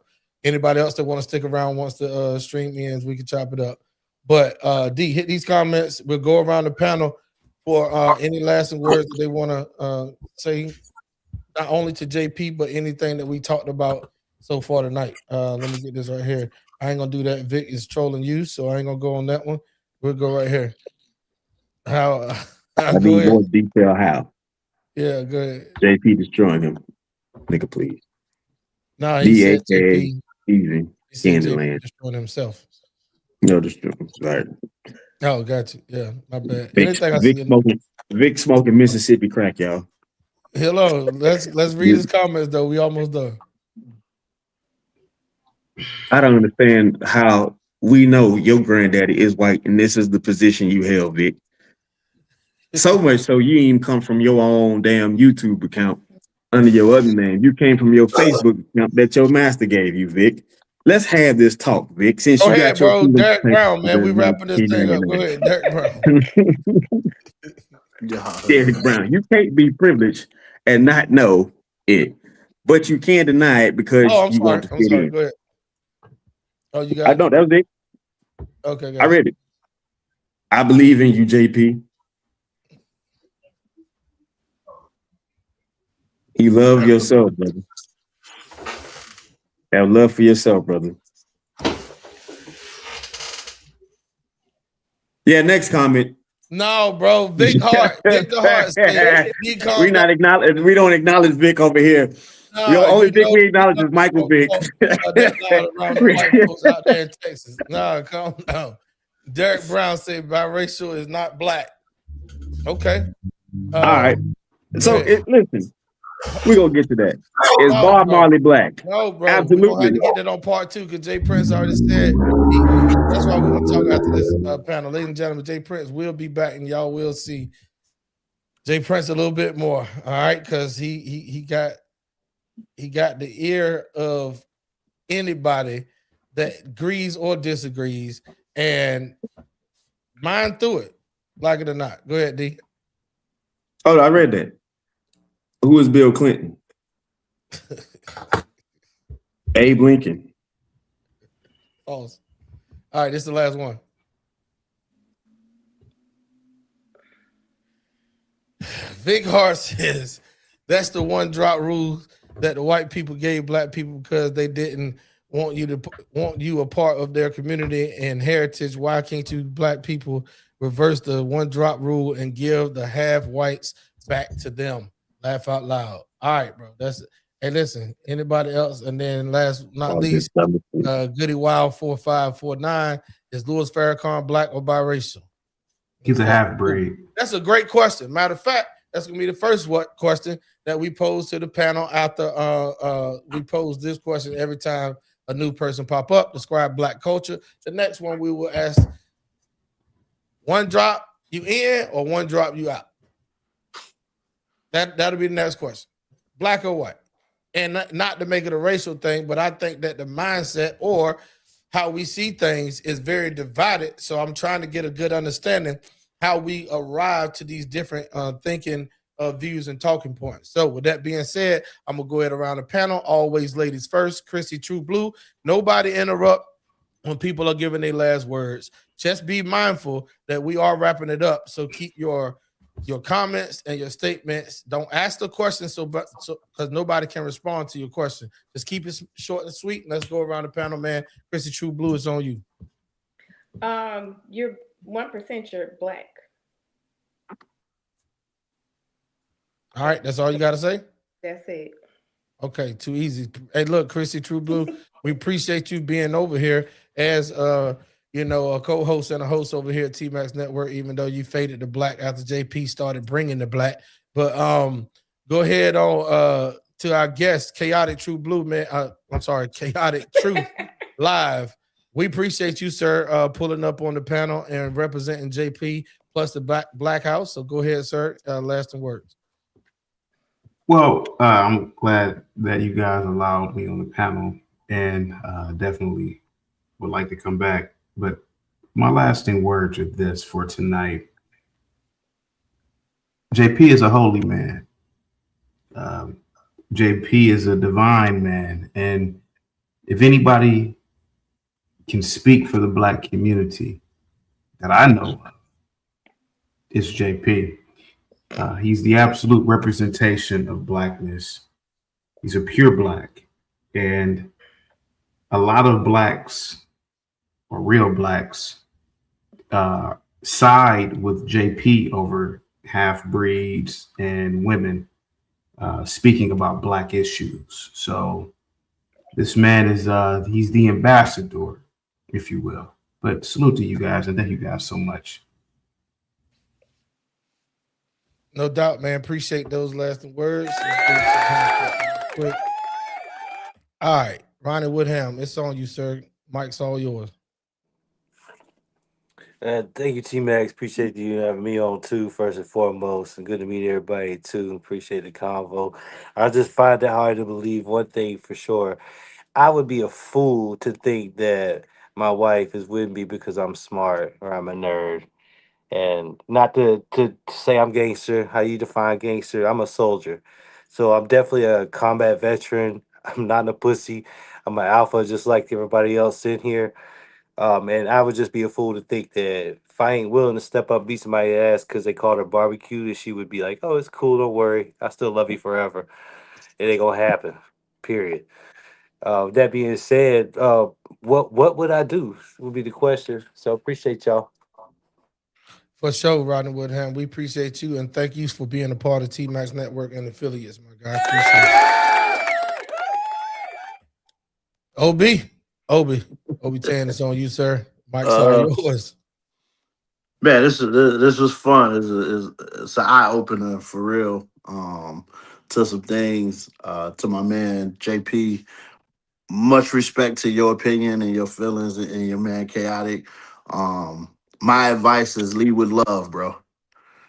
Lead with love, leadership, which you have the qualities of being to lead our people has to start with love. It can't start with hate and anger.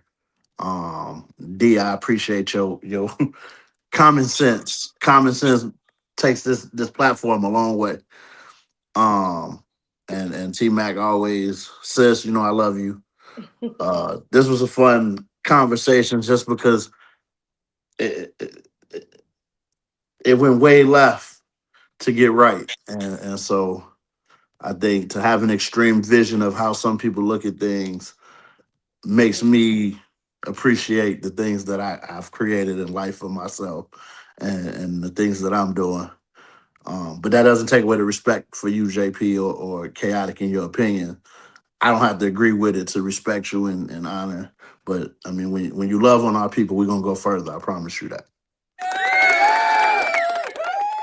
All right. So before we get to JP, I'll go ahead on and state my views, and because we know that my man Common Sense always bring us home. So with that being said, man, I really would like to say thank you to each and every last one of y'all for tuning in.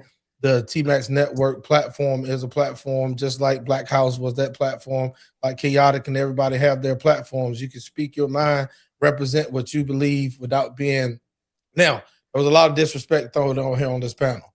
All right, two people, some to Ronnie, some to JP, definitely to all the black women that's listening and everybody and the black woman that's up here on this panel. So I don't, I don't fault her for fading the black for whatever reason she had to. But that's another reason why the dialogue and the conversation needs to start, because I think with healing, with conversation comes healing over time. So let's keep having this conversation and making sure that we include everyone, the liked and the disliked. With that being said, to our guest, Mr. J. Prince for president, shout out to the Black House representing over there for everybody that tuned in the comment sections on YouTube. J. Prince, the floor is all yours. Land your plane, and D also one you'll take us home. Okay, real quick to Ronnie. I'm protecting black women is almost like Johnny come late. Black men always have done that. I'm no longer interested. Well, I'm okay with protecting black women, but I don't like bed wenches, bitches, and hoes. Them women can get it. I respect black women. That's only if she's on the black man's program. If a black woman is not on a black man's program, fuck her. That's that. Secondly, when Chrissy say the one drop rule you black, that's been the problem. That's why we have this. We need our lines is blurred because society have allowed. Well, they basically disrespected black men by going and getting permission from the black woman, and since they put the black woman in front of the black man, the black woman have allowed so much shit into the black race. Well, as a black man is that's going to stand up, and I'm willing to die behind what I believe in. As a black man, can't no black woman tell you that she's black. For one, the bitch don't even carry the black seed. The black man does. The black man is the only motherfucker could tell you you black or not. You can't go through no black bitch to be able to tell you that you black or not. You got to go through that black man. I understand for so long the society been disrespecting the black man, feel like he don't got no say so, he don't got no voice, and the black woman placate into that shit. But as a black man, I'm not gonna allow no white man, no black woman, or nobody to be able to speak for my seed. The black man's nut determines if you black or not nobody else. I'm Jay Prince for president of United Negro Nation of the Black House, and shout out to the T-Max Network, and shout out to CT and everybody that came, man. And no love loss. I'm not angry at nobody up here. We just having a conversation that I usually get past at the conversation.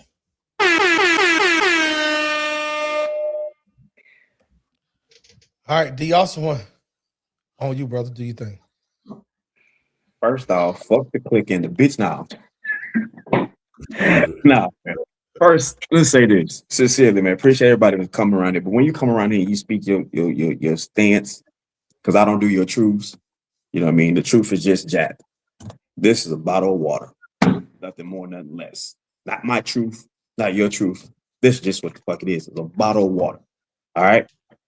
So if you come in here and you just speak what you know to be truth, that's that. Now we cannot confirm nor deny that, but there's no need for disclaimers. Now, that being said, it's been a lot of goddamn contradictory going on around here. All right. I mean, we've been told that black woman can only have a black baby, but then now all of a sudden we close it out with black seed is the only way it can come from. It come from a black man. So that means Derek Jeter is black as hell. Mariah Carey is black as hell. Tiger Woods is black as hell. Louis Farrakhan is black as hell. Vic Mensa is black as hell. And I can keep going down the list. All right. However, the strong point of this discussion was to find out exactly where we are at on a small base of a collective level and not a wide base of a collective level. So anybody that is participating in viewership, do not take this sample size of what you've seen and go and apply it to all, because it doesn't apply to all. You may get your head rearranged. So be very mindful of how you're going to apply such information that you just received tonight. Secondly, when we go ahead and we have discussions of what it means to be black, make sure you have a lot more intel than what you know, and be completely honest about what you do and what you don't know. You find yourself a whole lot more further, getting a whole lot more information easier. Stop talking about what you did with Chat GPT, because that's not research. That is an AI. An AI only responds to a prompt. And I can assure you 99.9% of you son bitches don't know how to properly write a prompt. Am I right? Or am I wrong, T-Max? You're right. All right. So let's leave AI alone for a good bit. Now, we come from the era where reading is fundamental. That's a basis. It's a fundamental. But there's a whole lot of other fundamentals that go along with that. I encourage you to imply yourself to go use those fundamentals along with the reading.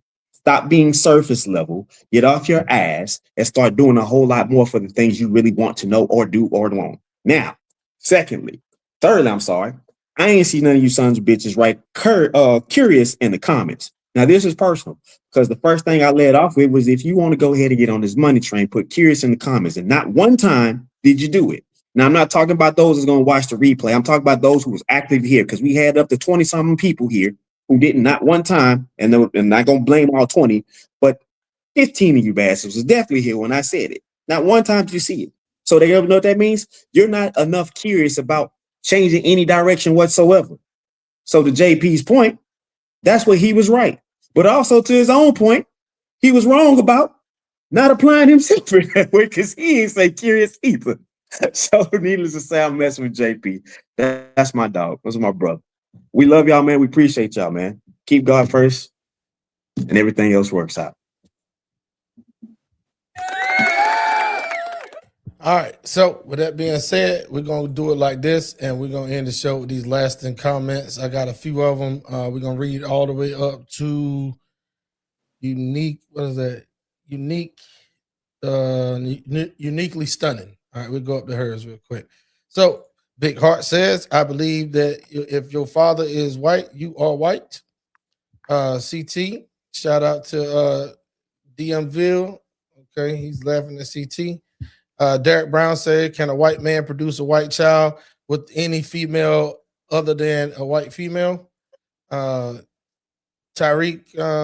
S said, weapons of destruction, my sons, your consorts are around the corner.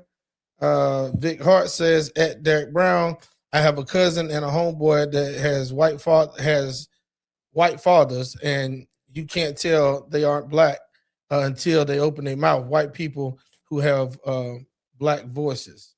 And then last comment, uniquely stunning. Shout out to you, sis, for pulling up on the panel and pulling up on the comment section, man. We appreciate you so much. She says, exactly, black men are the main ones making these mixed kids, and then they abandon and shame them for what they are. Okay, too easy. All right, with that being said, man, thank y'all so much for coming out. This is T-Max Network. Content Creators Lounge. Make sure that you let somebody know that we are on and Jay Prince is over here to speak his voice, but also the people are going to respond and rebut back. I don't blame nobody if they have some bitterness in their mouth or in their heart for him right now because of the things that he said tonight, but those are his things, and he wants to make sure that he let people know that this is who he is and what he represents. I myself disagree with a whole bunch of things that Jay Prince says, but guess what? That's the reason why that when we are out in the community and growing these things, that if we disagree on one thing, we can no longer work with each other at all, and that's the reason why we are divided in the smallest number. So just because we disagree with what he says, or he disagrees with how we think and what we says, or what we say, I should say, we still get along, because guess what? We're brothers under one umbrella, and it ain't just because of our skin tone. Ronnie Wilhelm, I love you to death. Kim Mauser, you my dog, love you to death. Anybody that come up here on this panel, Skittles, anybody of any other hue other than dark skin or light skin black, man, we love y'all to death. This is T-Max Network. I want y'all to know that you have a voice over here, and stop playing. Listen at the verses in this. Father God, I come before you today, head bowed and body bent. T-Max, I'll give it up, give it up, give it up, give it up, give it up. Thank you, thank you, thank you, brother. Lord, I want to thank you that last night my bed didn't become my cooling board.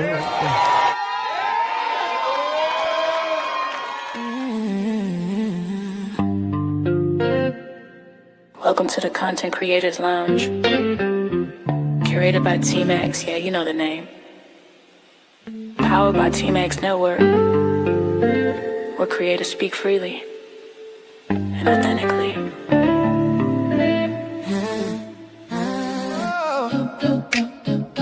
Oh yeah, oh yeah. Yeah. Welcome to the Content Creators Lounge. T-Max set the tone, let your guard come down. Yeah. This ain't surface talk, this real life sound, where truth and timing always come around. Yeah.